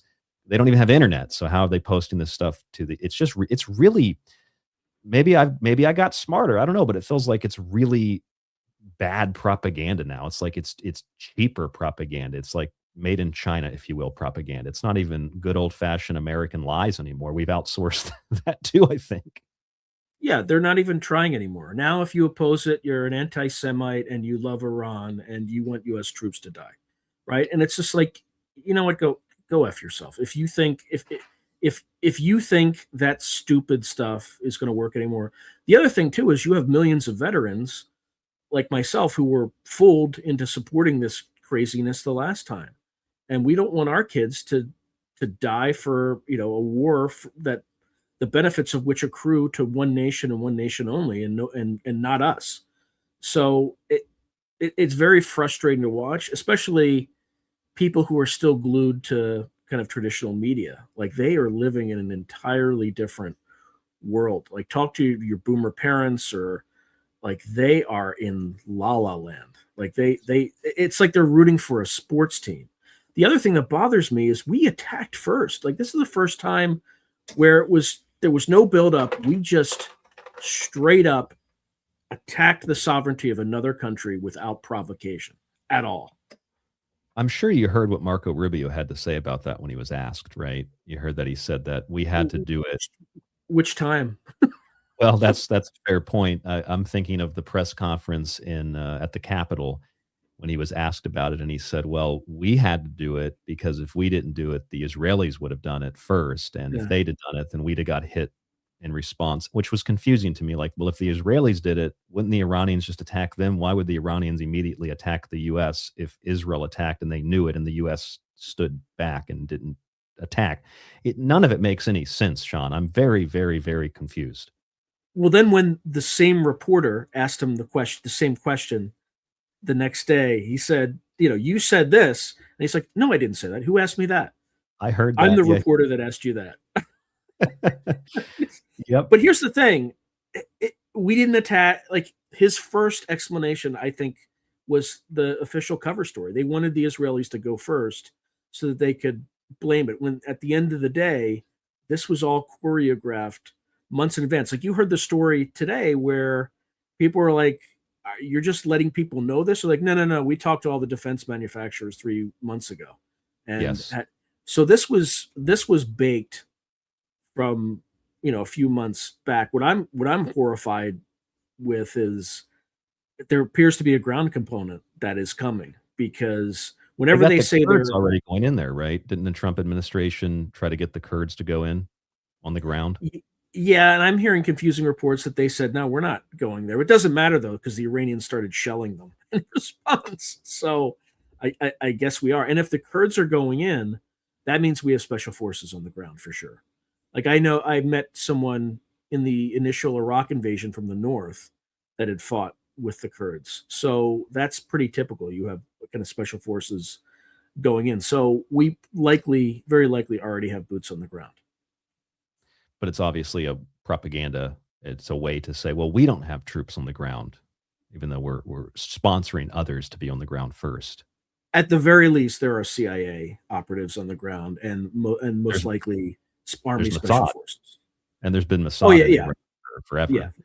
Yeah, and I'm pretty sure right before this all happened, the woman that was producing the television show Tehran about Mossad agents infiltrating the Iranian government and trying to foment revolution, she just happened to be found dead in her hotel room, conveniently, just right before this. And then we learned that the Iranians actually were infiltrated by Mossad directly, and they were behind a lot of the protests and violence in those protests. They've actually, I think they arrested at least 2, prosecuted and executed one of them. The other one, I think, was still in jail. By the way, based on what you were saying, Sean, I pulled this article up from Politico, and you're totally right. I mentioned this on my recent episode of The Secret Teachings, my show too, I said the White House believed that the politics are a lot better, quote unquote, if Israel strikes first. In other words, what you just said, that is the official policy, and then I guess they changed it. So it was to have Israel strike first, and then Rubio's trying to walk it back. Let's listen to what Rubio had to say. I'll play this. You should be able to hear this, Sean. I think I have both. Yeah, I could hear when you're playing other things, so it would be good. Perfect. All right, here we go. Let's listen to Rubio.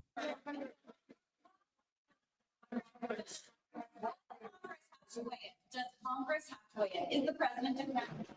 Does Congress have to weigh in? And imminent threat. Did you tell Ronald Group that there was an imminent There absolutely was an imminent threat. And the imminent threat was that we knew that if Iran was attacked, and we believed they would be attacked, that they would immediately come after us. And we were not going to sit there and absorb a blow before we responded, because the Department of War assessed that if we did that, if we waited for them to hit us first after they were attacked, and by someone else, Israel attacked them, they hit us first, and we waited for them to hit us, we would suffer more casualties and more deaths. We went proactively in a defensive way to prevent them from inflicting higher damage. Had we not done so, there would have been hearings on Capitol Hill about how we knew that this was going to happen, and we didn't act preemptively to prevent more casualties and more loss of life. Yet Pete Hegseth just went on 60 Minutes and said that the Iranians weren't a threat. They weren't a threat, and we're just going to kill all the Iranians, not just the regime. He actually says that on 60 Minutes. I played the clip earlier. It's only a few seconds. I'll play it here again for you. He's a really inspiring Secretary of Defense, isn't he? He's a very psychotic human being. He is very, very psychotic. Thoroughly unlikable. Yes. Does this put U.S. personnel in any more danger than they otherwise would be? Well, the Russian involvement. No one's putting us in danger. We're putting the other guys in danger. That's our job. So we're not concerned about that. We mitigate it as we need to. Our commanders factor all of this, but the only ones that need to be worried right now are Iranians that think they're going to live. Yes, they think they're going to live, but they're not. We're going to take them out. As someone who was in the military, I mean, none of this stuff, even when I was younger, really inspired me or got me to support the political narrative of the time. But when I see the White House, I just saw this on X earlier. The White House. That was the dumbest video I've ever. It was like it was outsourced to, like a college student. No, it felt like it was outsourced to some like Pakistani or Filipino. Like, I mean, it was terrible. Well, maybe we're thinking of different ones. I'm thinking of the touchdown video that they posted. Did you see that? No, I saw the one where they just like took a bunch of like movies like Transformers, Braveheart. Oh, I didn't see that. Just meshed it into this thing and just shifted back and forth with actual bombing footage, and it was just like. Oh, yeah, well, that's very similar to what this one is. Here, I'll play it for the people that are watching the video. It's very similar to this. I didn't know they made another one with movie clips. Here's official White House X page, their touchdown compilation with bombs exploding. This is like really next level. This is like idiocracy. So what you can't see if you're just listening is a bunch of football tackles, and when the guy gets hit, a bomb goes off, presumably in Iran. I mean, like Joseph Goebbels would say, this propaganda is amateur hour. Like, it's just, it's so bad. It's so bad. It was like it was outsourced to the Philippines or something. It's just... Well, I went to film school, Sean, and when I was in film school, I actually had to, we had to pick a project in different classes, and a lot of the times I picked either conspiracy stuff, or sometimes I did pick sports because I liked watching hockey, and I made some like Stanley Cup NHL playoff video clips that kind of show off to ESPN or something if you wanted the job there. So I made those little clips, and they were really amateurish because I did not know what I was doing. I had just got into school. And that's what this reminds me of. It looks like something, that's why I said college. It looks like something that a person in like film school would make for a project. It's just... Ryan, I could do a better video of this using like the simple tools I have to edit videos. Like amateur hour. Amateur hour. Why do you think that is? I've been thinking about this a lot not just with these videos, but with just the propaganda, the lies that were being force fed.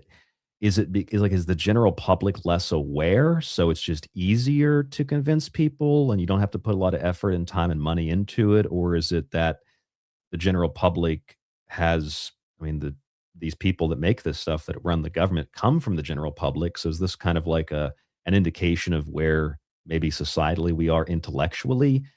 No, I think this administration is filled with nepo babies. Like, this is what you get when you get a bunch of rich I just heard nepo Hank babies. Hill in my head. I just heard Hank Hill.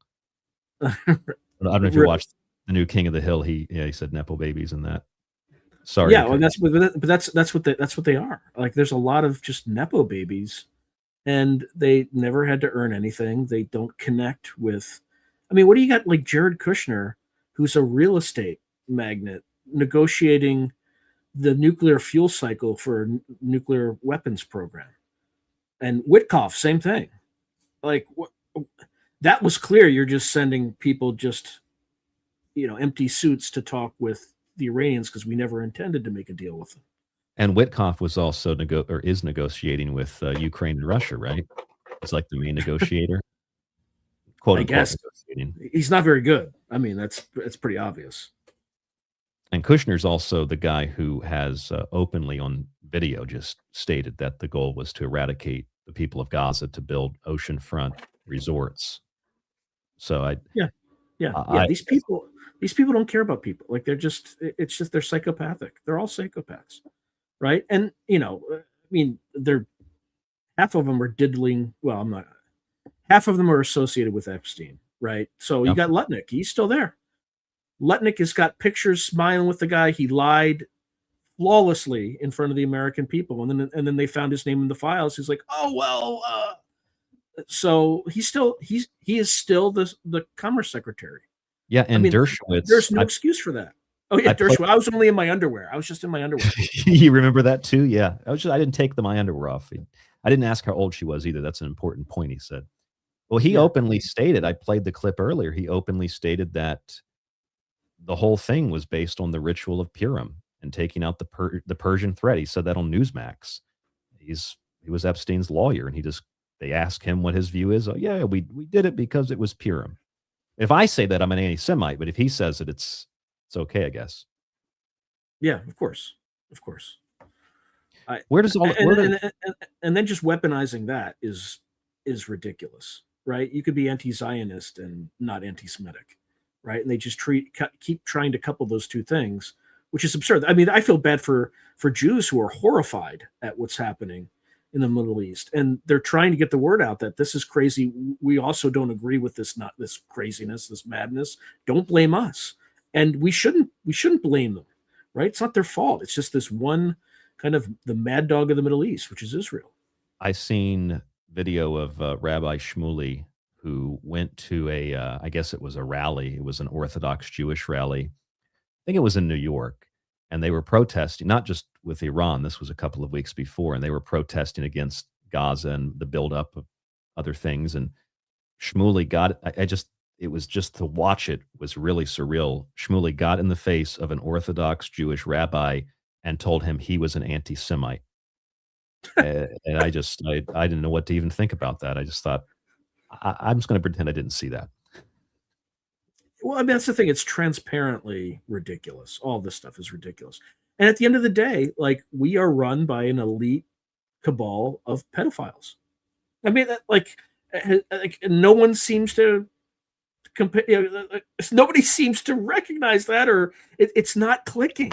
It's not clicking, right? It's just like this war is the equivalent of let them eat cake. People at home. We're going to get more inflation because oil prices are going to go through the roof, and prices across the economy are going to come up. We're going to lurch into a recession for what? I still don't even know what our objectives are. I guess we're destroying ballistic missiles. We're destroying the nuclear program and dismantling the regime. Then what, guys? Then what? Well, that was in a week, Sean. Within a week, we went from Trump had even said there isn't necessarily a specific goal per se. We just have to stop them from being, quote, radical or terrorists. and then it went to we got the Ayatollah, then we got some other Well, people. he's kind of going to accomplish the opposite, don't you think? If someone starts bombing my homeland, I'm not going to be friends with you. I'm going to become a lot more radical, especially if you destroy a girls' school.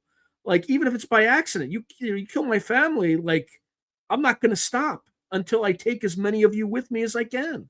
It's just they don't understand fundamental human psychology at all. Or they do understand it, and that's kind of the goal and the kind of the point, to exploit it. And since you don't see anything from Iran, and people don't have any clue that most people have no clue that Iranian women perform better at STEM than American women do. They have higher IQs on average than Americans, not just American women. They have 60% enrollment in college, but we're being told in the media that Iranian women can't even go to college. It's like, that's ridiculously untrue. I found the clip. I wanted to play this as well earlier. I'm kind of glad you brought it up. But the school that was hit, 165 people were killed. That's the number that I last read. And it's reportedly, I mean, I'm looking at it, it's reportedly on a military strike map from the targets in Iran. And this is Hegseth commenting on it. Tie right there. You got a tie. Yeah. Thank you. Come back to the BBC. Can you give us an update on what the administration knows, what you know now about the reported strike on a girls' school in southern Iran on Saturday? All I can say is that we're investigating that. We, of course, never target civilian targets, but we're taking a look and investigating that.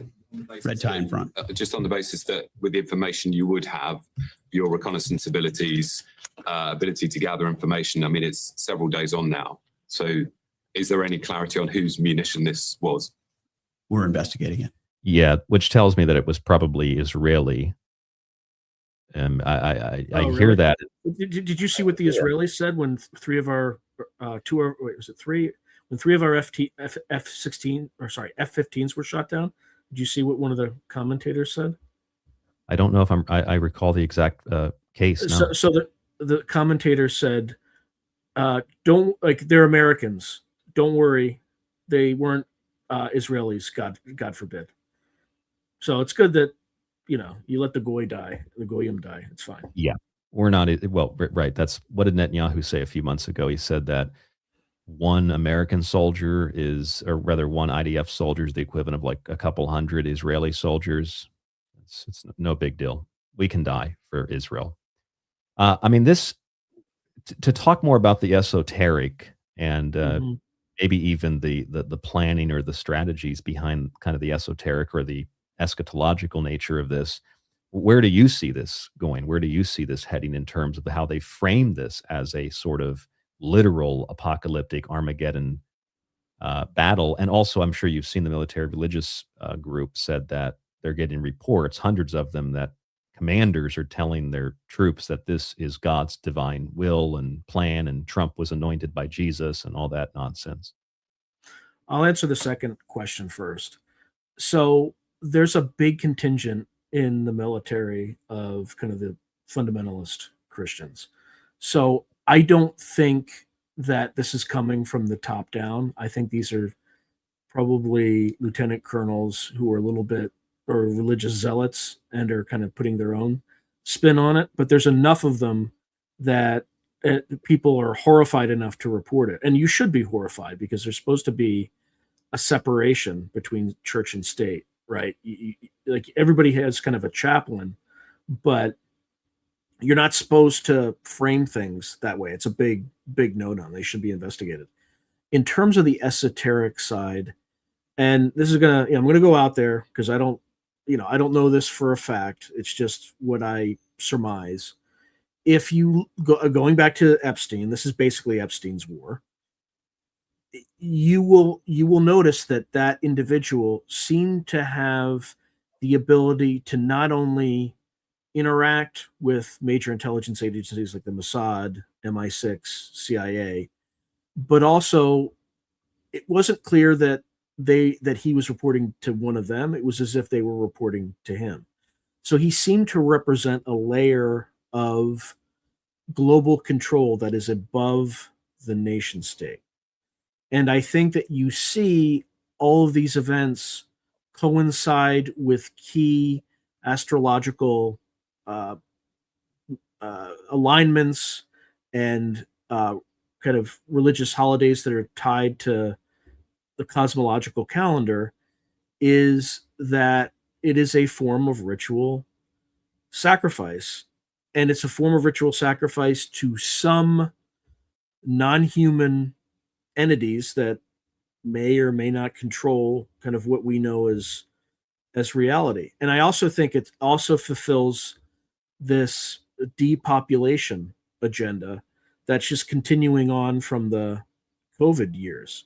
They're thinning the herd in kind of a ritualized way. At least that's what it appears to be if you just look at it from a cynical outsider, because all this stuff seems to be coordinated in such a way that it doesn't even feel organic anymore.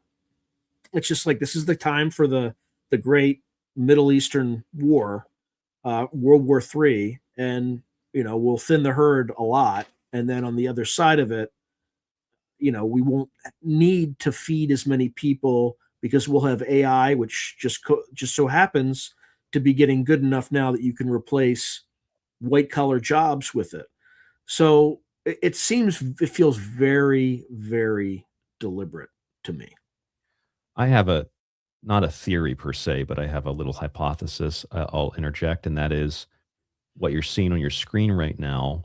And if you can't see your screen because you're listening only, what we're looking at is a statue of Baal burning. Baal means Lord. It's a title that was applied to deities. This particular case, we have a deity who is essentially the god of weather and storms, with a lightning bolt in his hand, and as a tribe who is outside of the pantheon of that particular deity, that deity becomes a demon in the same way that the tribe that holds that entity, that deity of storm, to be important and significant, they would see other deities of other tribes to be demons. But the point is, this particular statue was burned about 2 weeks before the bombing of Iran started, and Baal is the deity who children were sacrificed to. This is biblically, but it's also externally outside of the Bible as well. You can find references to it. And you notice it's a bull, not an owl, because the owl is Athena and wisdom. That's a different symbol. Point is, though, Sean, and my point is to the audience, they burn a statue, in fact, more than one, to Baal, these Iranian protesters, and they do it alongside of images of Jeffrey Epstein and Donald Trump and Netanyahu. And then within 2 weeks, not only does the war begin, but it begins with what I would refer to as a blood sacrifice, but not just a blood sacrifice, a child sacrifice, where they, I'm pretty sure, targeted a school to slaughter children as an offering to this deity to start the war. Now, maybe I'm crazy, but the timing of it and the symbolism of it seemed just a little bit too on the nose. Scary. Yeah. What do you think about that? It's hard to imagine someone from the U.S. military deliberately doing that, but in the last 2 years, or sorry, the last 4 years, it's become clear that they're lying to us about literally almost everything. So I don't immediately rule out anything now, because you can't, because it's just too on the nose. I mean, now to get even crazier, maybe there's a hidden hand of some sort where someone didn't deliberately target this stuff, but there's a glitch in the circuit. There's something esoteric, and it just happens that that target is near a military target, and it gets hit. But the effect is the same. You have the equivalent of a child sacrifice, which is right in line with Baal and the lore of the storm god and all that stuff. But again, it's like in this crazy reality, sacrifices are made and people at the top accrue all the benefit, whereas everyone else is just cattle.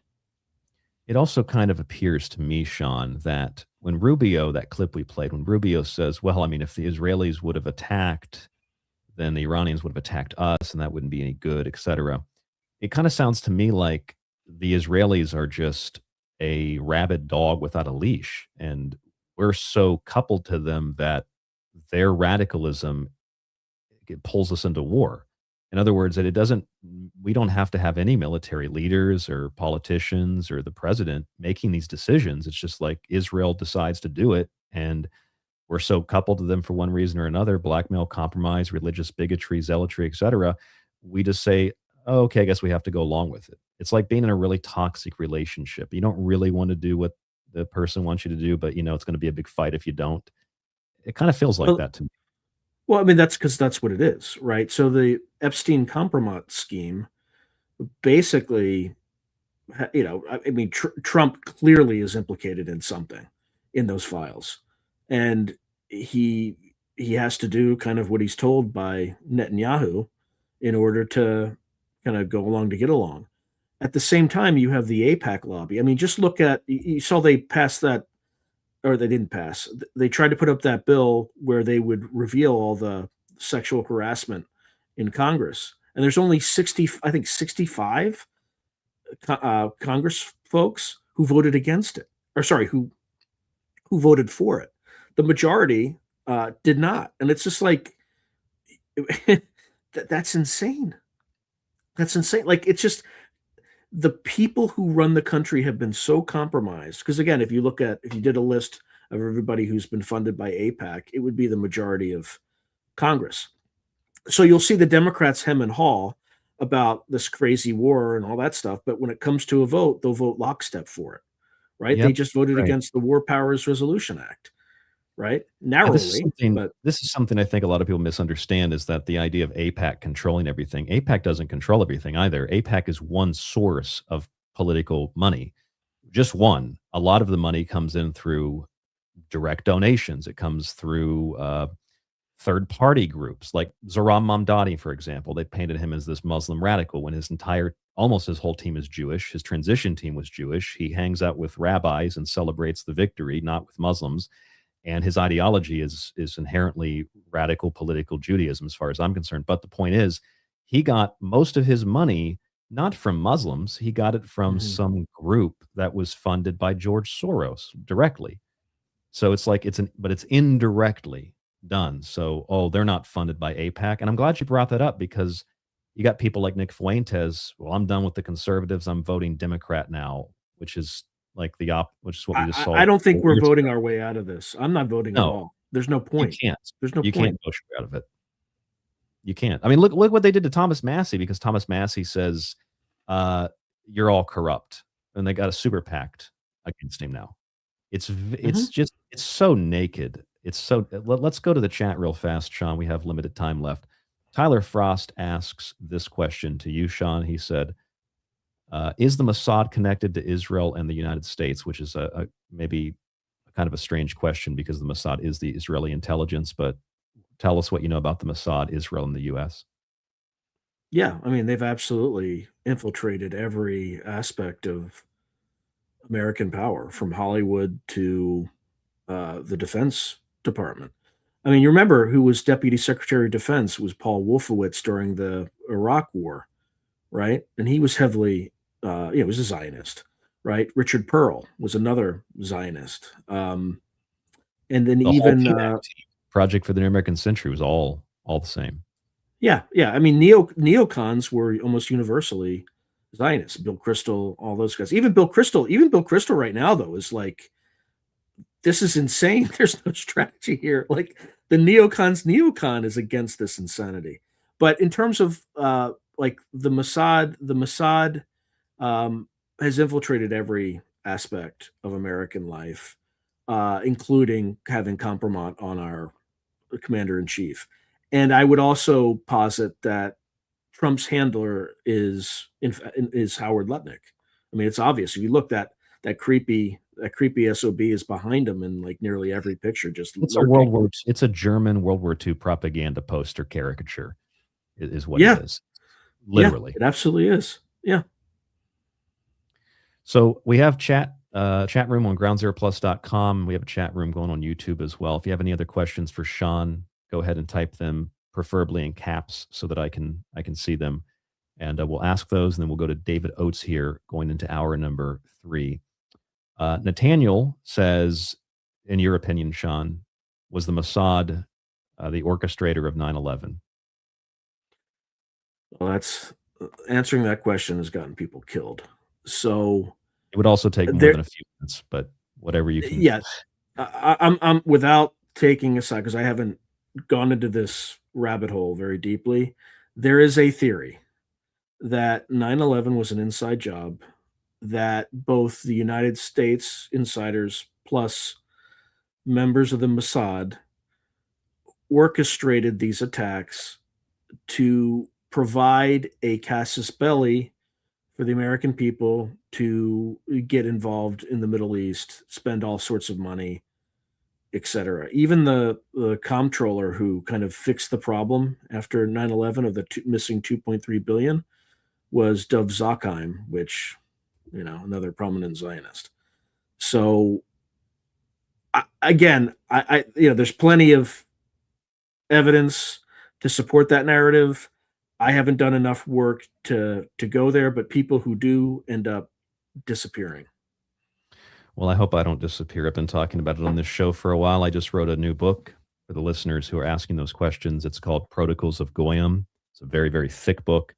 And I've got most of the 9/11 documentation in here, like the actual government records and the foreign policy briefs written by the same people that talk about how we can use the perception of Islam and paint it as radicalism to get people to turn against Muslim nations and promote Israel as the moral good and Islam as the moral bad. And it's literally in U.S. foreign policy papers that are written. Did you see in the files that Ghislaine Maxwell was invited to be part of the 9/11 Shadow Commission? Did you see that? I heard that. I didn't see it, but I heard about it. That's definitely a thing, and she declined it. That's definitely. Why would this foreigner have any business being on some 9/11 Shadow Commission? And by the way, all the members, according to the email, were anonymous.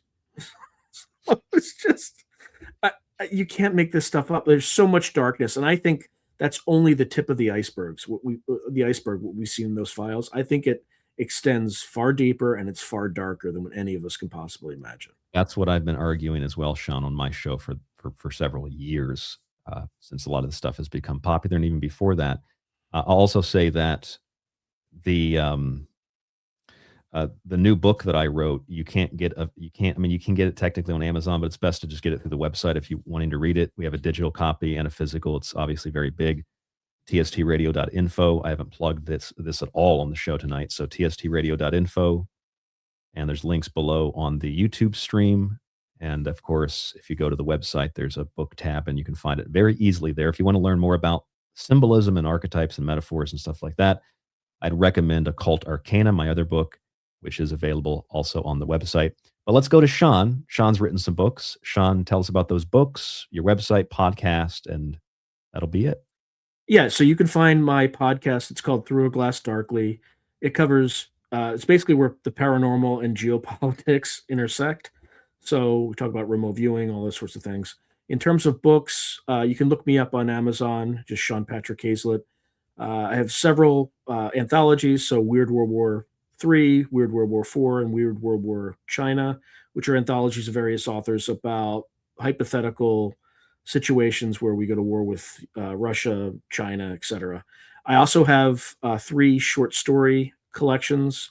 So there's Necromancer and other stories. There's Alien Abattoir and other stories. And there's another one that I'm escaping me now. And then I also have a new novel called Nazi Cocktail. And it's a World War II alternative history where a meth-addicted German soldier discovers that Stalin has been incorporating extraterrestrials that basically reanimate the dead, and he has to work with a female Soviet sniper to get through Europe, fight through the Russians, then the Germans to get to the Allies.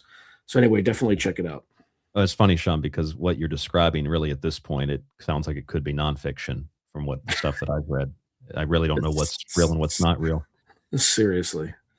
Yeah, maybe it's just a download from the universe, Oh, and you know what? I had a thought in my head a second ago, and it escaped me. It just came back in relation to Maxwell and the Shadow 9/11 Commission.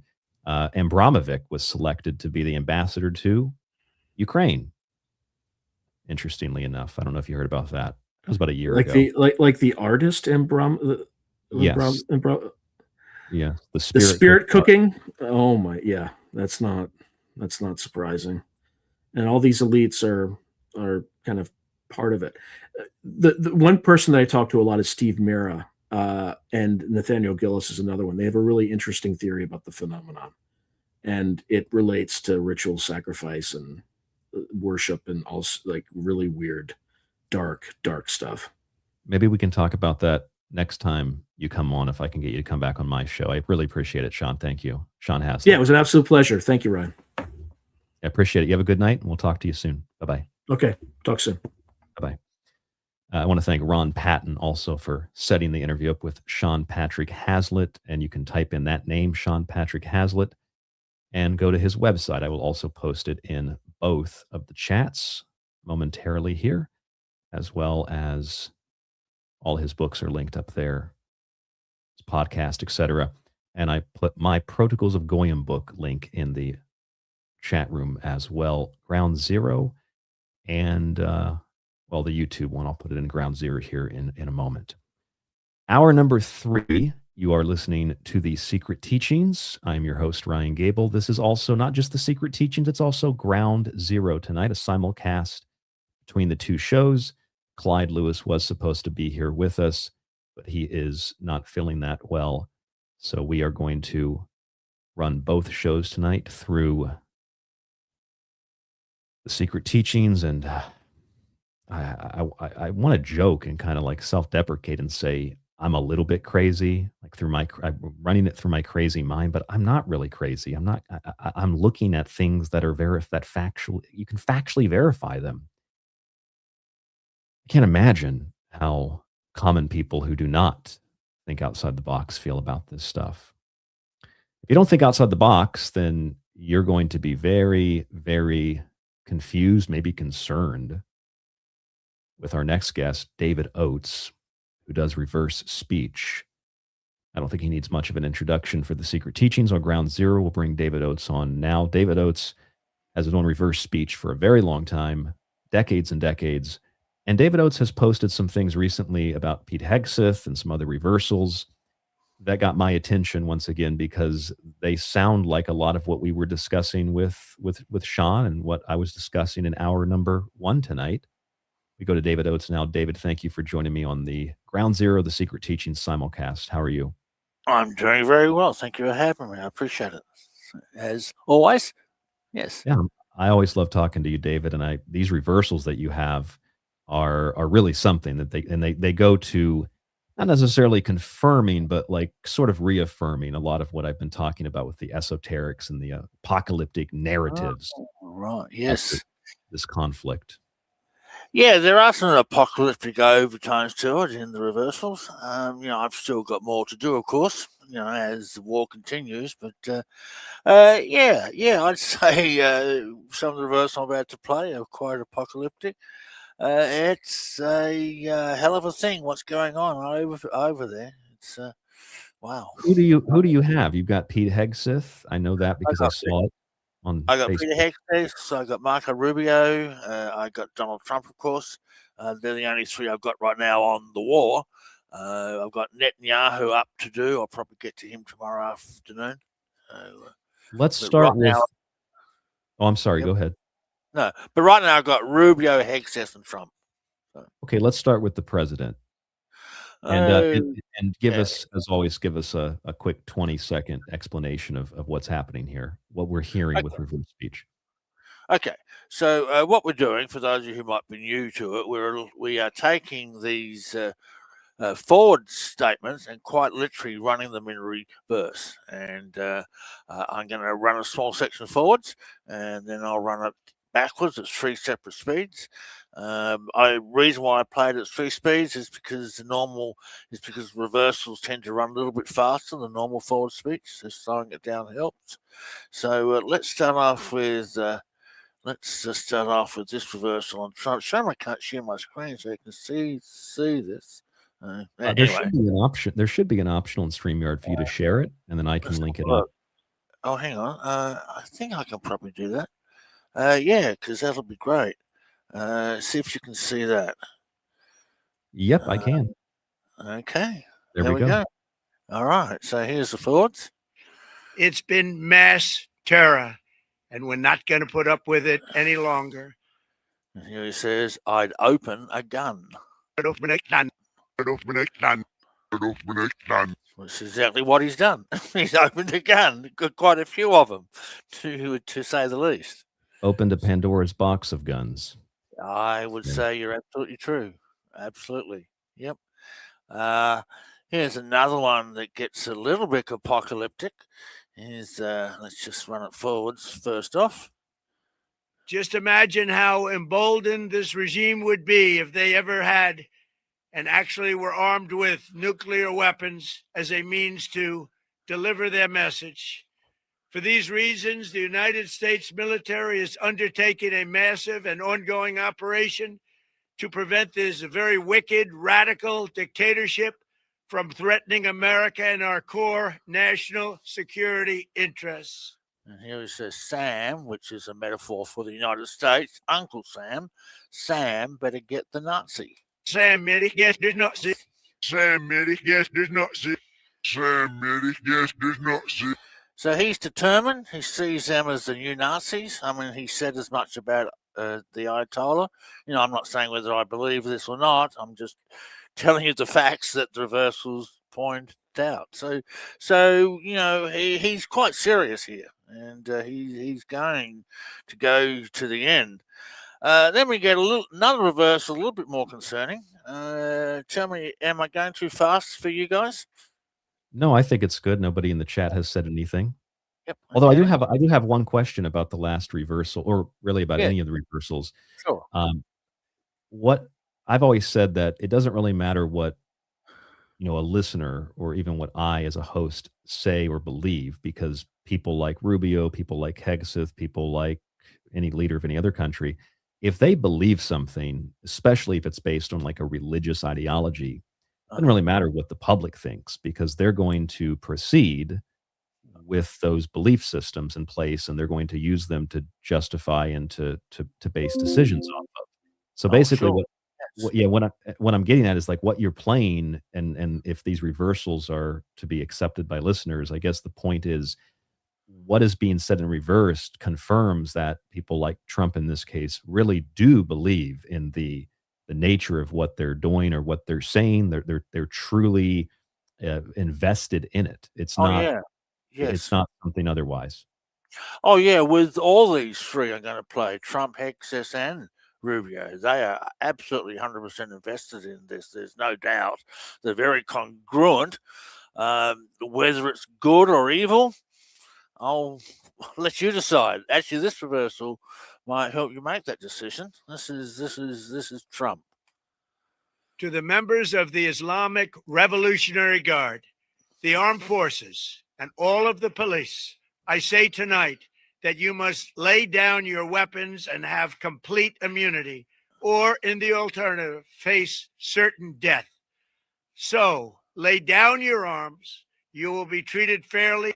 And here he says that my deal was Satan. My deal was Satan. My deal was Satan. The M's cut off a little bit on deal on my, sorry. Anyway, I'll play it again. My deal was Satan. So that puts a bit of an ominous overtone to it. Okay. You know what that reminds me of, David? That reminds me of the old Obama reverse speech where he said, "Yes, we can." Yes, we can. Thank you, Satan. Right. Thank you, Satan. Yeah. Yeah, it's actually quite prolific among politicians. So it makes you wonder who they'll have to make their allegiances to get in power.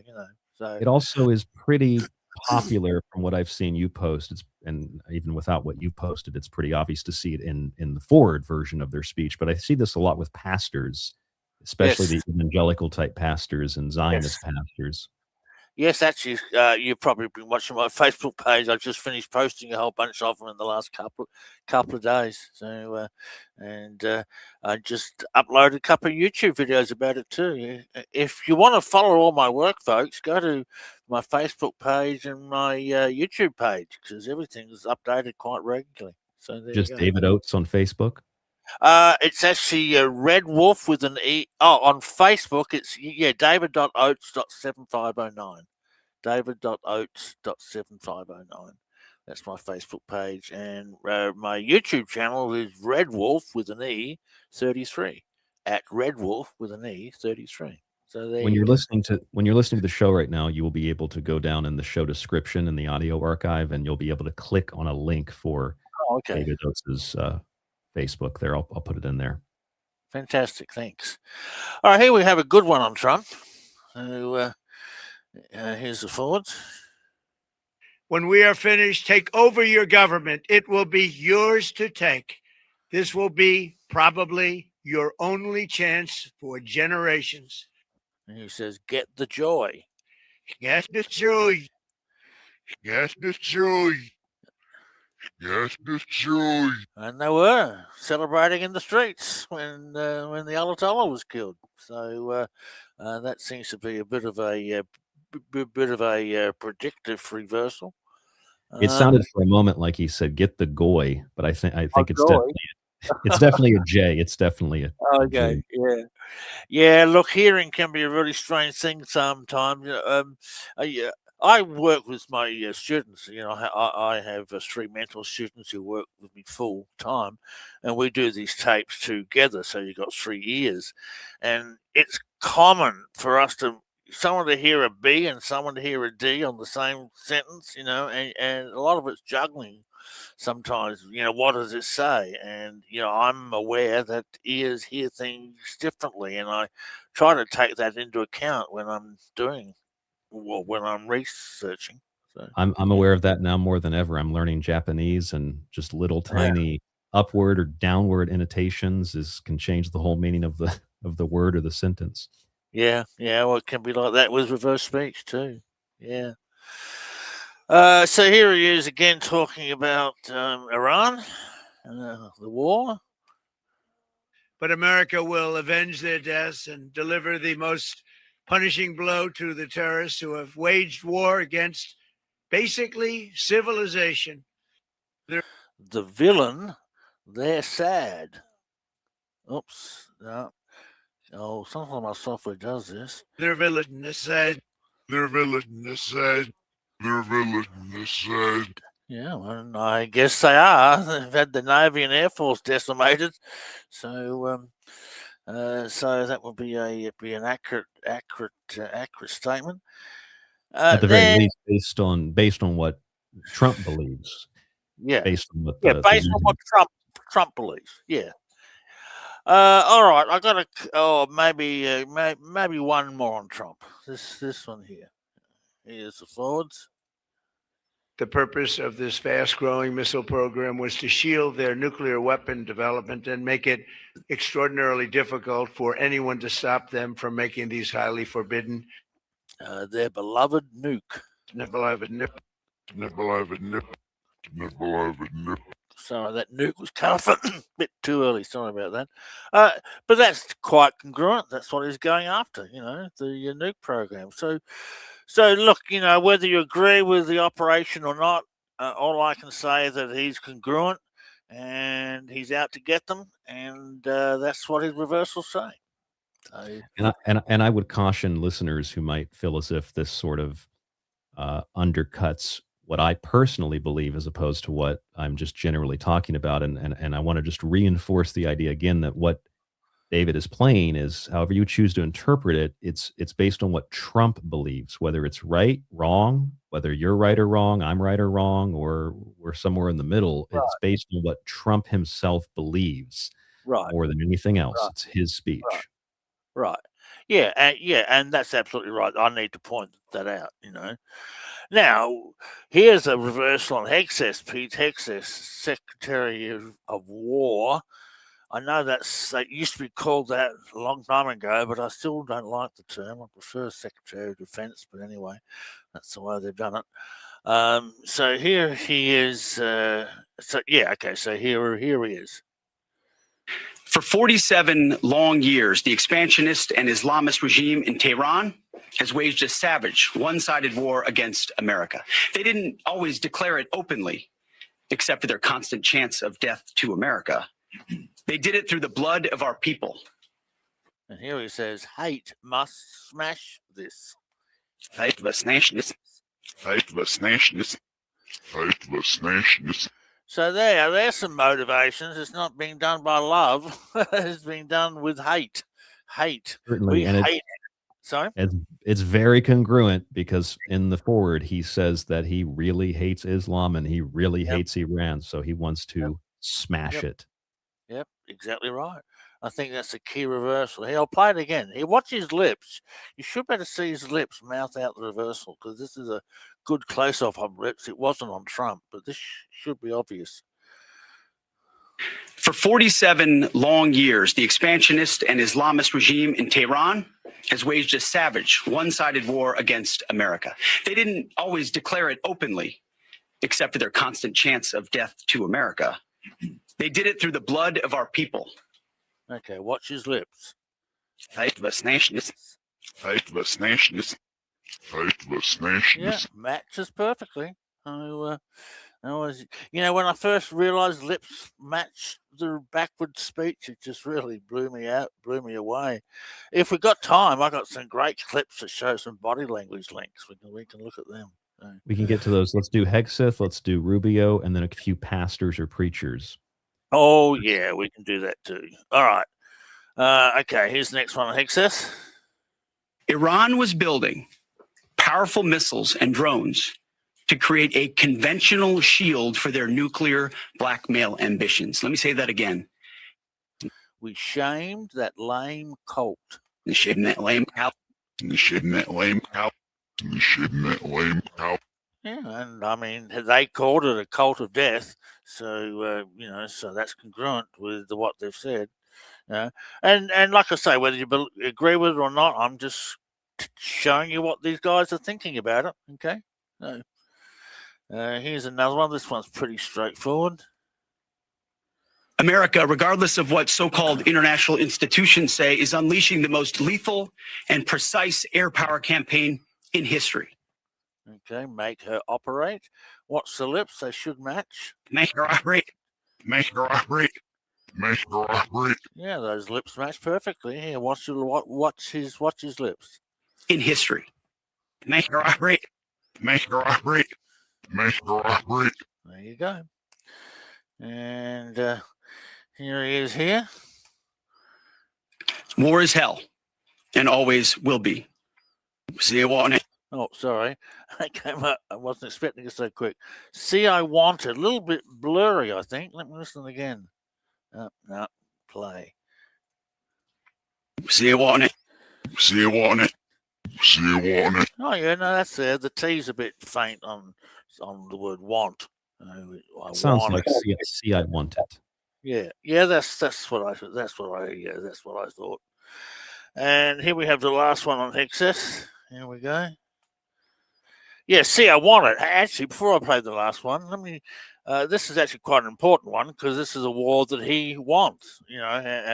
It's been fought with hate. Trump says the deal is Satan. Here, Hegseth says, I want this war. See, I want it. And the last one here, he's in this. They're in this for the long haul. No hesitation. Epic fury. For them and the thousands of Americans before them, taken too soon by Iranian radicals. And here he says, slog it out. Slog it out. Slog it out. Slog it out. Yeah, there you go. Slog it out. So they're going to slug it out. They're in for the long haul. No doubt about that. Now, regardless of what people think about Hegseth, I'd say that might not even be reverse speech. That just might be the demon that possesses him speaking, because he seems to be possessed. I mean, the guy is like, if you've watched his speeches even before the war started, he is He is really, really crazy. Like, he just says we have to destroy all Islam, 2 billion people, all the Arab states. Like, as far as I'm concerned, he's a total psychopath. Yeah. He seems to be possessed by something more than ideology. Yeah, well, hate. He uses the word hate. Hate must smash this. So, The cult. Yep. All right, so you got Rubio next. Rubio, okay. This guy's got some of the apocalyptic type reversals. And let's start with a straightforward one to start off with. The United States or Israel. Oh, hang on, let me give some more levels on that. This is the mic wasn't right on him. The United States or Israel or anyone, they were going to respond against the United States. The orders had been delegated down to the field commanders. He says, was noble win? There was no win. There was no win. There was no win. Yeah, so he believes, I actually see that as a premonition, what we call a premonition reversal. He's looking to the future. He believes they're going to win, and he's like speaking to the present from the future. Yes, it was a noble win. So he believes he's doing the right thing. Okay. Have you heard the story, or have you seen the reports, David, about the U.S. Military Religious Freedom Commission receiving hundreds of complaints that soldiers are being told by their commanders that this is basically a holy war, and Trump was anointed by God to carry out revelation? Oh my God, no, I haven't heard that. Wow, that's Hundreds scary. of reports on this. It's very scary. Yeah. That's scary. Wow, that is scary. All right, here we get to some apocalyptic reversals. The first one. Here we go. Can you hear this audio on Rubio? Okay, are those levels all right? I can hear it fine. I'm also boosting it just a bit on the board, so we're good. Yes. Okay. On the leadership compound, the missile forces in the south and in the north, for that matter, had already been activated to launch. In fact, those had already been pre-positioned. Her lamb by the throne. Her lamb by the throne. Her lamb by the throne. Her lamb by the throne. Except for the word her, that's straight out of the book of Revelation. The lamb by the throne. I'll play the reversal again. Those had already been pre-positioned. Her lamb by the throne. Her lamb by the throne. Her lamb by the throne. And then he says this is also straight out of the book of Revelation. That is what they were trying to do, is put themselves in a place of immunity where the damage they can inflict on the region would be so high that no one can do anything about their nuclear program or their nuclear ambitions. Our horse, evil. You think of the 4 horses in the book of Revelation. Our horse, evil. Our horse, evil. Our horse, evil. Our horse, evil. Our deal with Satan and our horse is evil. Clyde and I did a show a couple of weeks ago called The Fire Horse, because 2026 is the year of the fire horse. So that's really interesting that Rubio says backwards, horse is evil. Yeah, I'll play it again. Here's the reversal again. Program or their nuclear ambitions. Our horse, evil. Our horse, evil. Our horse, evil. You follow that from her lamb by the throne, and then you add the horseman of the apocalypse, and then you add this apocalyptic type reversal. The objectives of this operation are to destroy their ballistic missile capability and make sure they can't rebuild it, and make sure that they can't hide behind that to have a nuclear program. The Lord, you make it. The Lord, you make it. The Lord, you make it. The Lord, you make it. This fits in with everything that you just said. The Lord, we're working for the Lord here. We're making this. We're bringing the lamb on the throne. Our horse is evil. And then he says this. The next phase will be even more punishing on Iran than it is right now. Someone was screaming, how long will it take? I don't know how long it'll take. We have objectives. Why now, Satan? Why now, Satan? Why now, Satan? Why now, Satan? There you go. Yeah, that's very concerning when you have both the president saying that he made a deal with Satan and the deal is with Satan, Rubio saying that the horse is evil in the year of the fire horse, and then Rubio also saying that same exact name, Satan. And it also, I'll pull this off the screen for a moment, David, and pull up the State Department website. I don't know if you read this, but the State Department website has a comment by Rubio where he said, that the Iranian regime is led by radical clerics who don't make geopolitical decisions.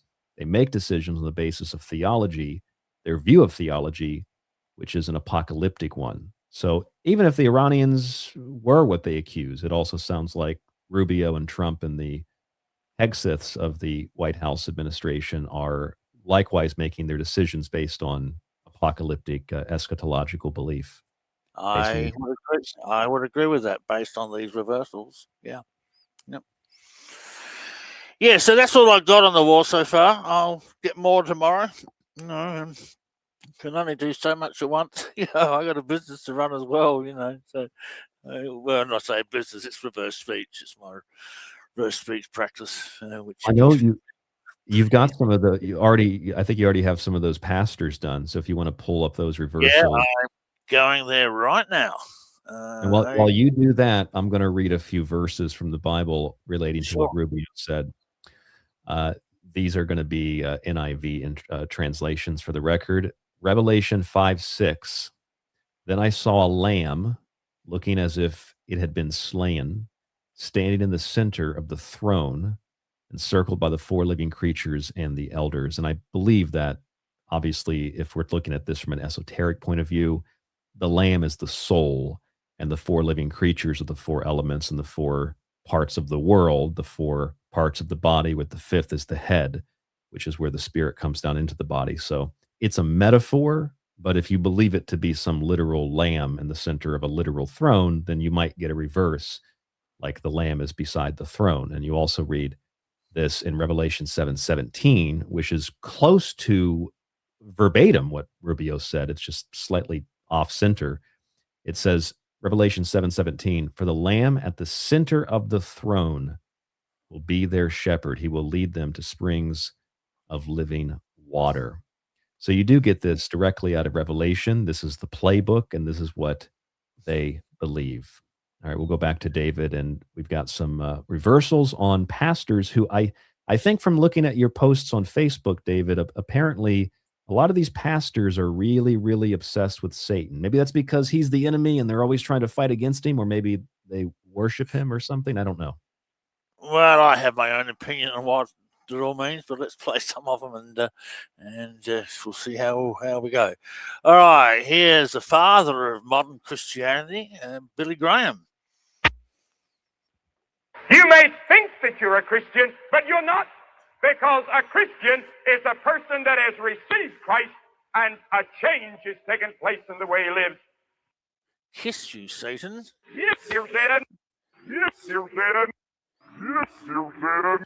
So why is he saying kiss you, Satan? Yeah. Here he is again.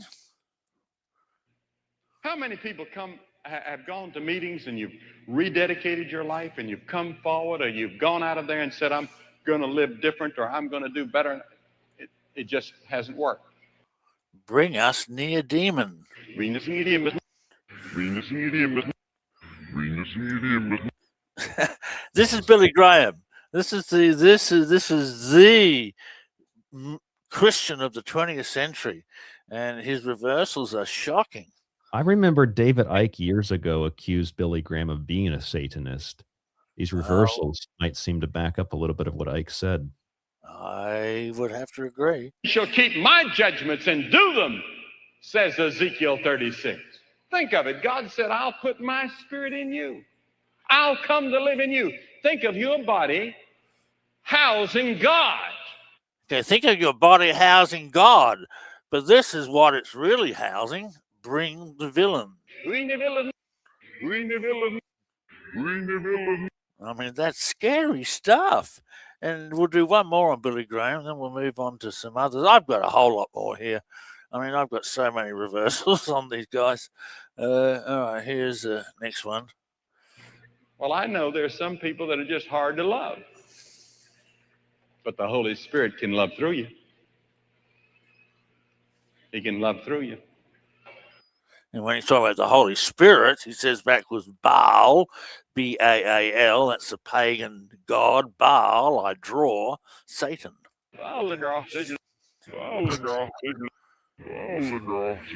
So the magical power that Billy Graham had to entrance and capture an audience was not from the working of the Holy Spirit. It was from the other guy. Wow. Can you please play that? Can you play that whole one again? Oh, yeah, sure. Here we go. I'll play the forwards. That's what he's saying, forwards. Well, I know there's some people that are just hard to love, but the Holy Spirit can love through you. He can love through you. Baal, I draw Satan. I'll draw Satan. I'll draw Satan.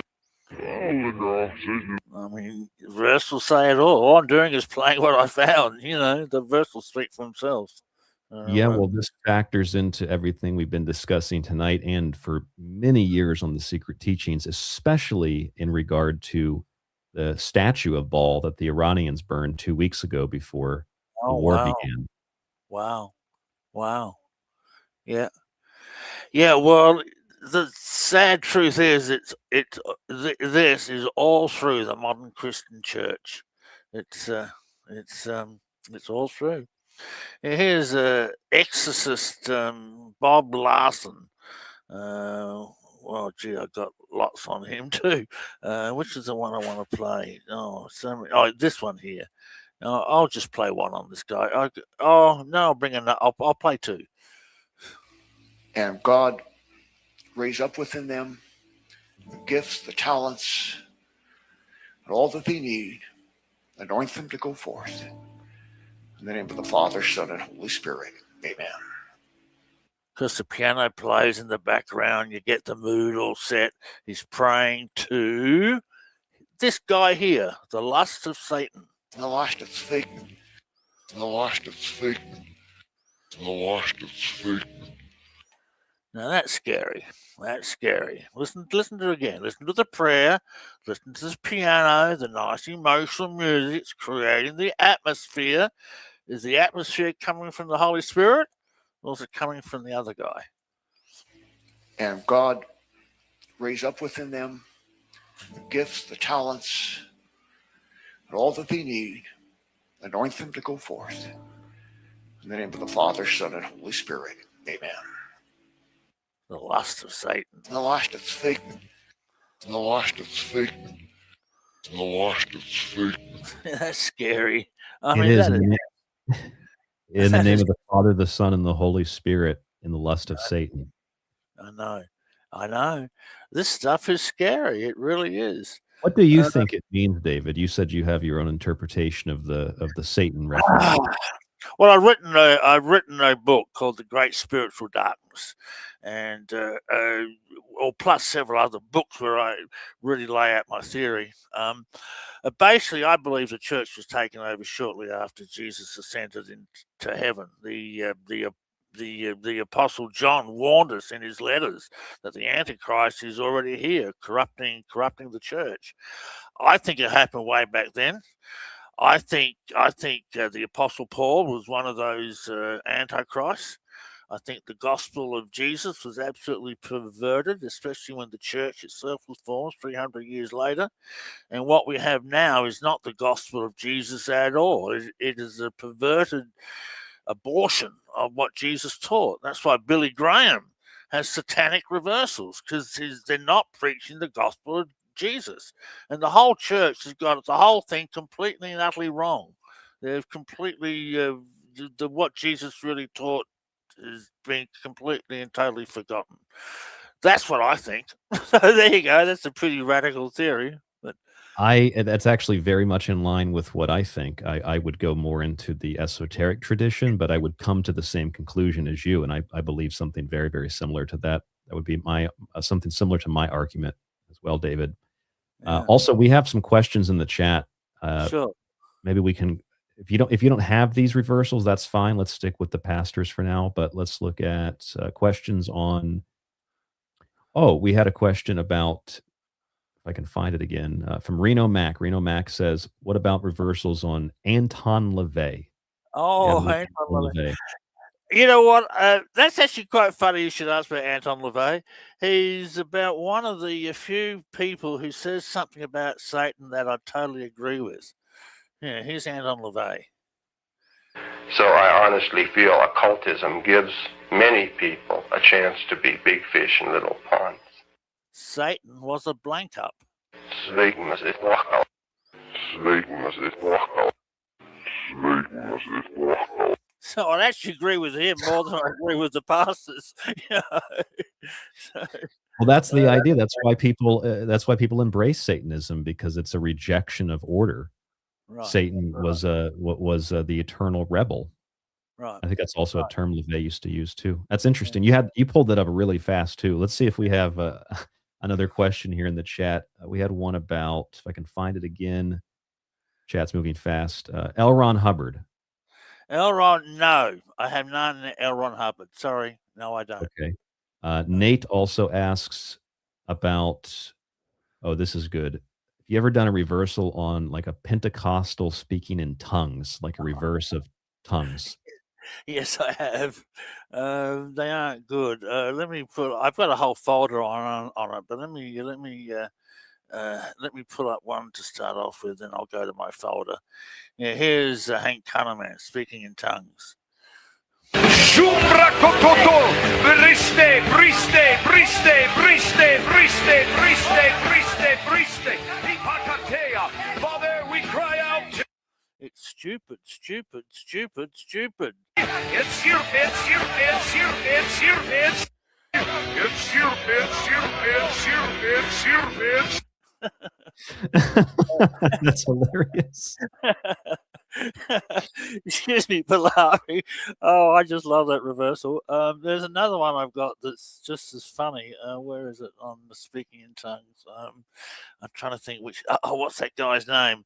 Oh, bother it! I can't put my hand on it right now. We'll find it as we go through.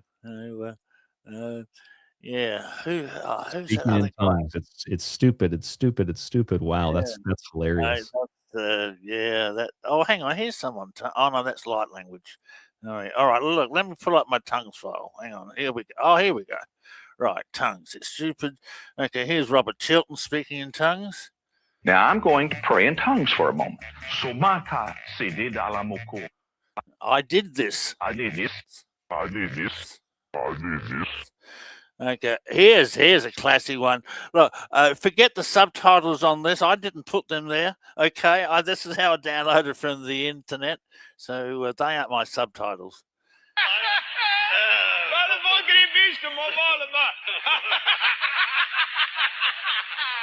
That's Kenneth Copeland, and here he says, "Have the love on my TV." Have the love on my TV. Have the love on my TV. That's straight out of the Gospels. They pray in the street corners to be worshipped and honored by the people. Same thing. Had the love on my TV. Oh, I'm on TV. I'm just so wonderful, you know.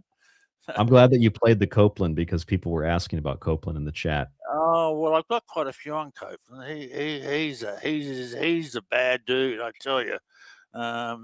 Well, that one was so clear. It almost sounded like it was being played forward, but just slow. Oh, I know. No, that was backwards. I can tell you. Satan. Sorry, Copeland. That was a slip of the tongue, wasn't it? Now, if you'll develop it, perfected love will cast the fear of it out, because Jesus defeated it. My rape attacked the bold. No. My rape attacked the bold, comma, be careful. That's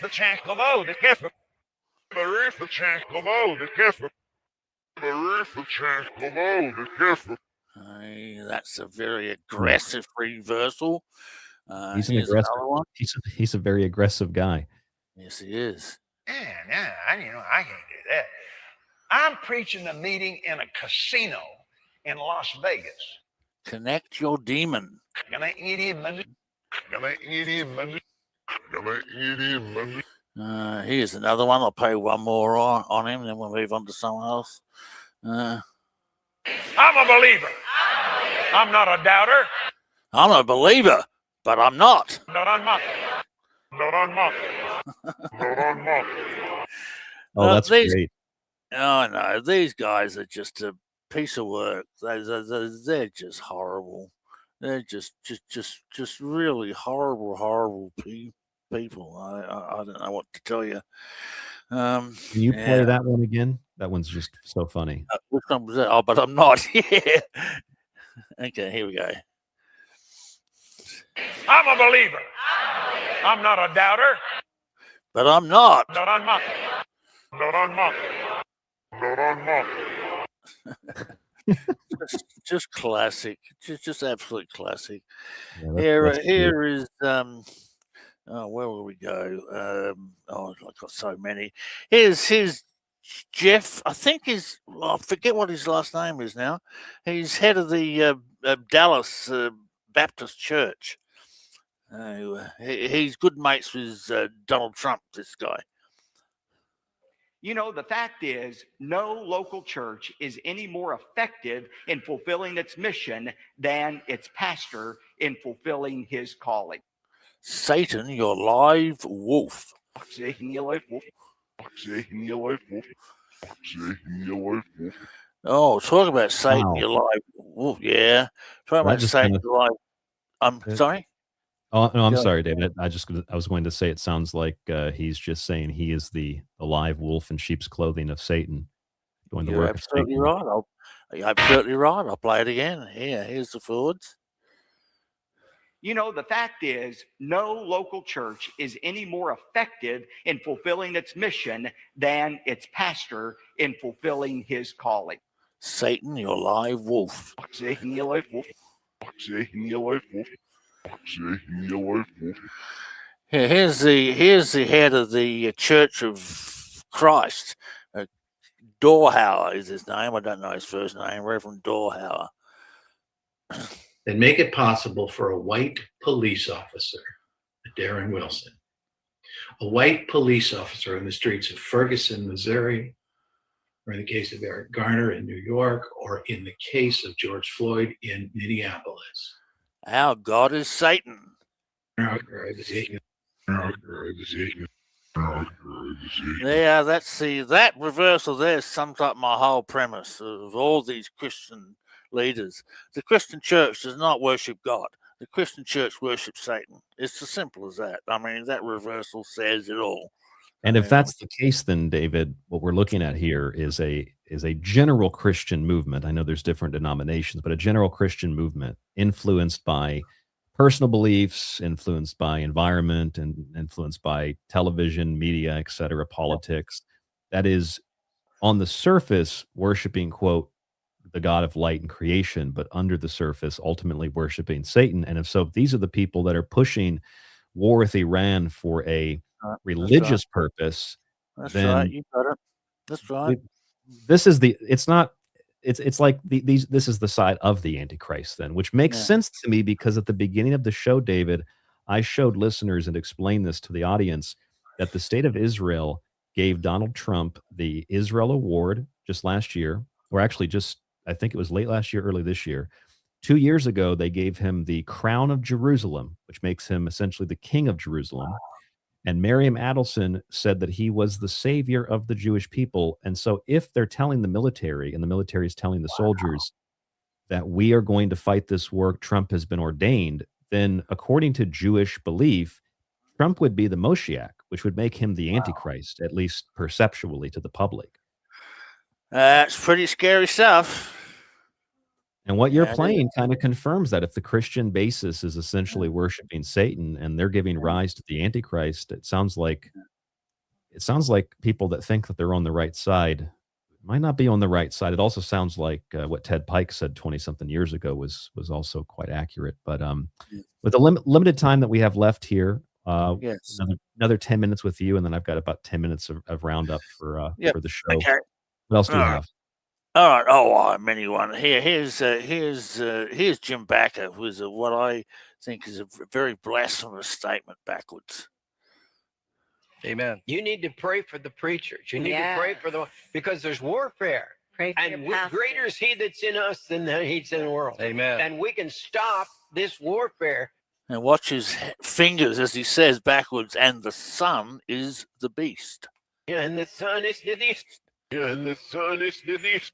Yeah, and the sun is the beast. That's who they're worshipping, the beast. They've got the two confused.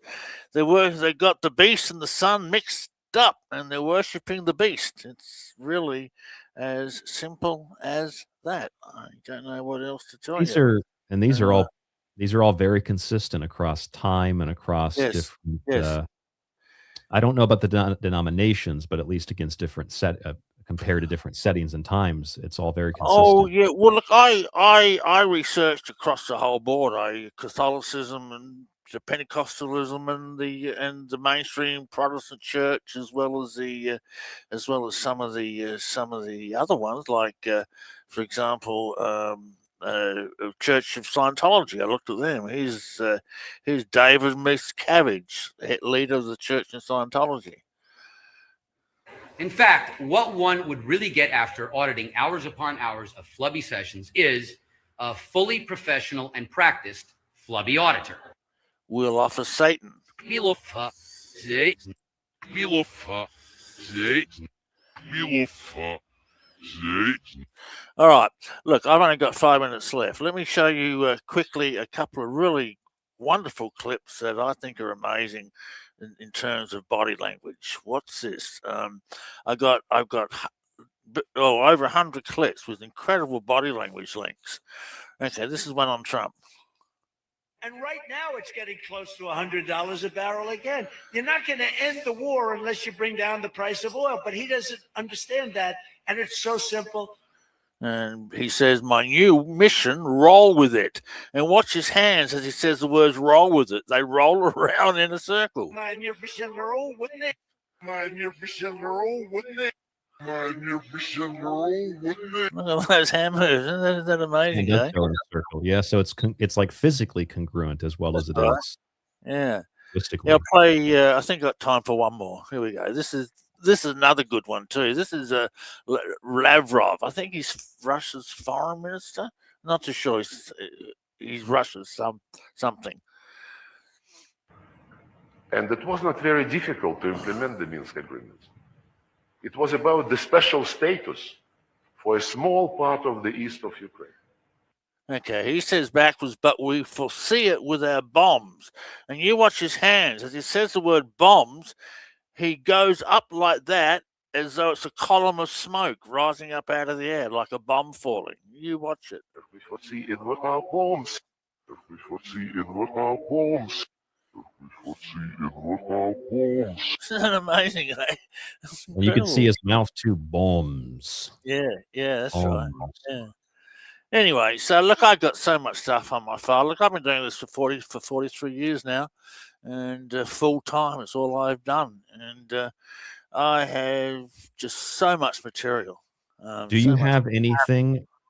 We have just a few minutes. Do you have anything? Yes. Listeners are asking about Ghislaine Maxwell or Jeffrey Epstein.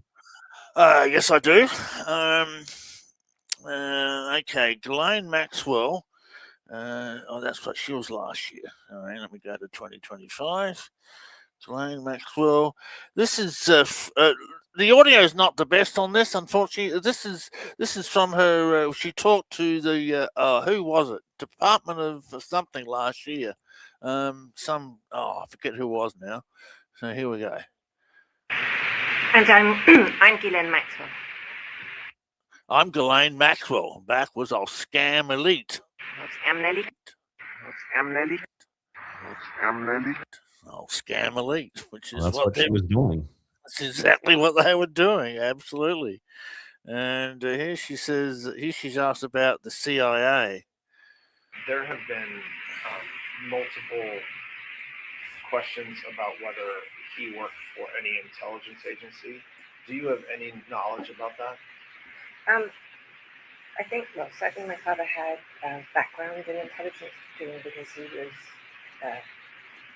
They have us under their thumb.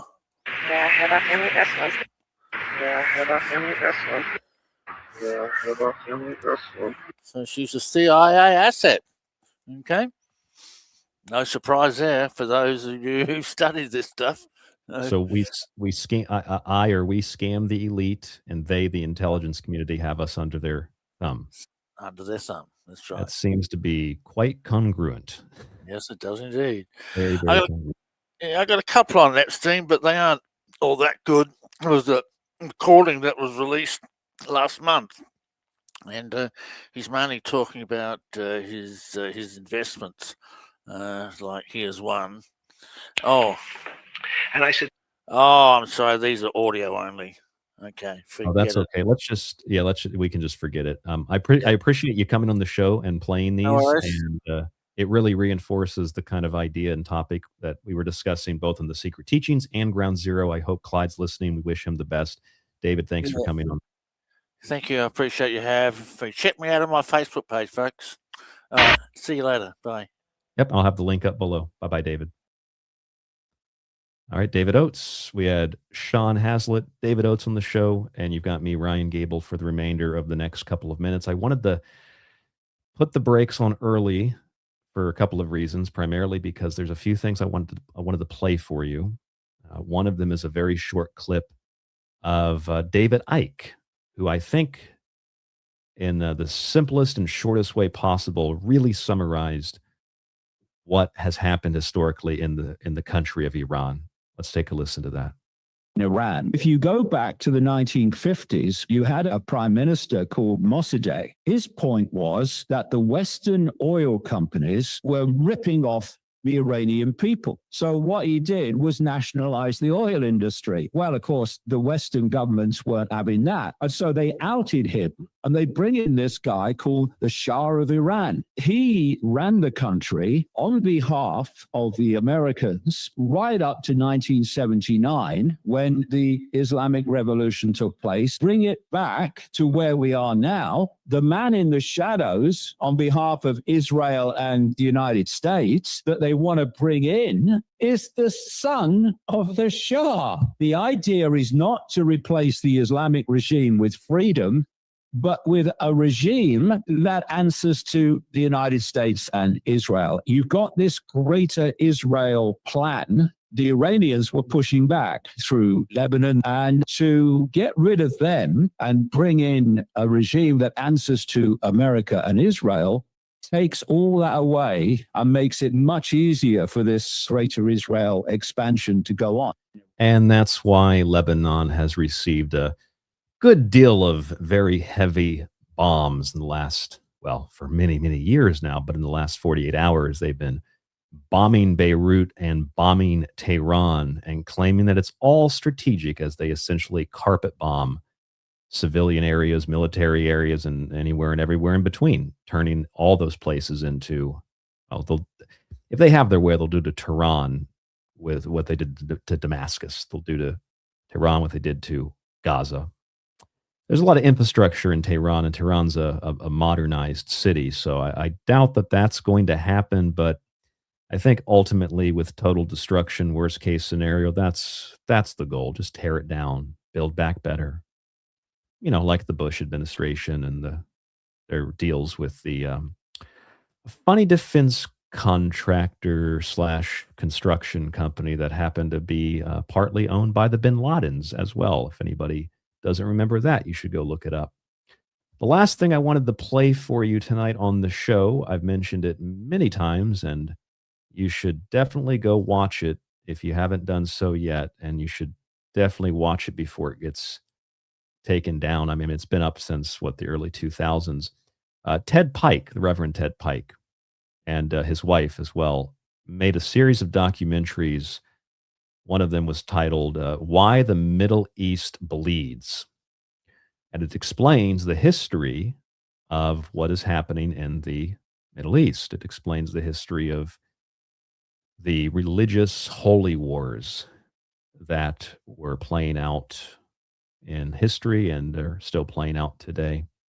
And I wanted to play you a little clip from this, the Unholy Alliance documentary. I'm not going to show you the video. I don't think there'd be a copyright issue anyway, but I just want to play it, just listen to it and take it in and see how this parallels what's happening today. Let's take a listen.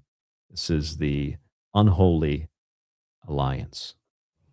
It may be that this same astounding race may at the present time be in the actual process of producing another system of morals and philosophy as malevolent as Christianity was benevolent. which, if not arrested, would shatter irretrievably all that Christianity had rendered possible. It would almost seem as if the gospel of Christ and the gospel of Antichrist were destined to originate among the same people. Now, what he's reading there is the Illustrated Sunday Herald. That's Winston Churchill speaking. All religions. While tolerance will be extended to every cult and perverted practice, humanity will agree that Christianity should be outlawed. As the harlot's control solidifies and the anger of mankind is whipped to a frenzy against Christianity, it will become possible, as it was under Jewish communism, to imprison millions of Christians. This is how they're doing it with the IHRA definition of anti-Semitism. The coming gulags. Gone will be the romantic litany that God blesses those who bless Israel. Gone will be the delusion that a quick elevator ride called the rapture will deliver the church from persecution. With the Star of David flying over the world, the church, decimated and nearing extinction, will at last recognize the enemy who has taken off her smiling mask and turned with fury.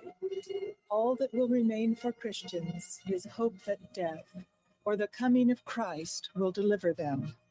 Meanwhile, almost every Christian will have to live with the gnawing guilt that if only they had heeded Jesus' warnings and been suspicious of those he described as the synagogue of Satan, this unending nightmare could have been avoided. Most Christians, of course, had passionately supported the rise to power of those who are now their cruel oppressors. Most criticized as anti-Semitic those few voices who tried to warn them. Now the previous world is gone, impossible to be recovered.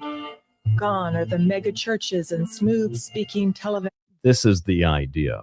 And as hyperbolic as some of it might sound, we are in the beginning death throes of this plan, agenda, etc., playing out. Again, if you just look at the White House definition of anti-Semitism, it includes the outlawing of Christianity. Was unforgivable. How long will Jewish dominion last? Revelation indicates that it may not end soon.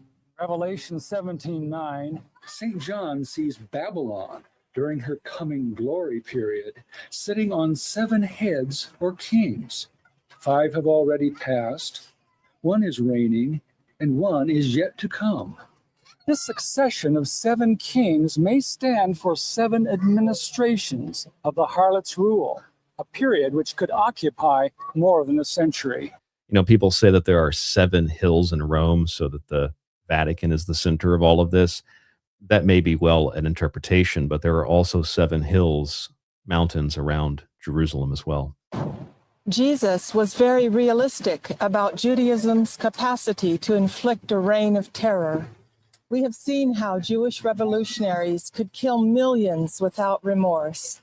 Christ knew that the church age would begin with persecution by the Jews and end with it.